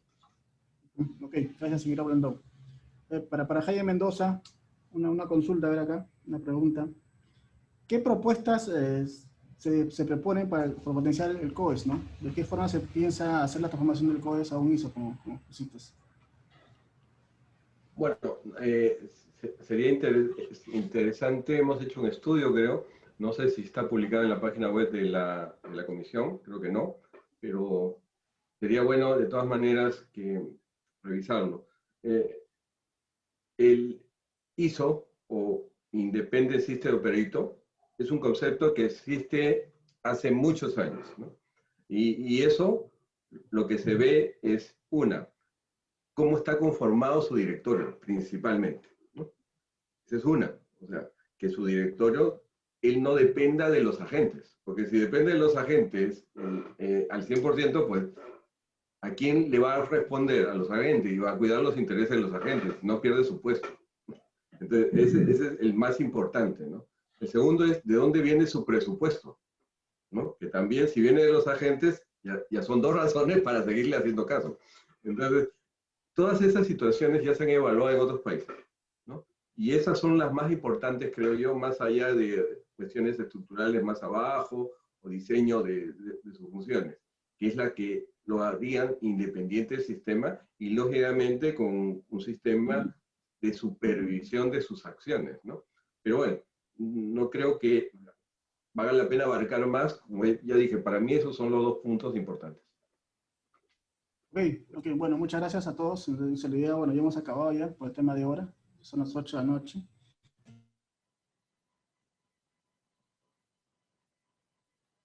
Jaime Blandón de Colombia y Jaime Mendoza de Perú. En realidad ha sido interesante la discusión. Si hubiese más tiempo, sería toda la noche, porque el tema es interesante, es un tema que nos apasiona a mucha gente que estamos acá metidos. Y nuevamente agradecerlo mucho por este evento, por este webinar, y esperemos que de acá hayamos tomado nota de muchas cosas interesantes que serviría mucho para las tareas que tenemos en el Perú, ¿no? Como temas pendientes. Gracias a todos. Muchas gracias. Gracias a todos. Gracias. Gracias. Hasta luego. Gracias. Esperamos vernos pronto. Colegas, nos vemos pronto, sí. Hasta luego, Jaime. Un placer. De alguna manera. Sí. Hasta luego. Hasta luego.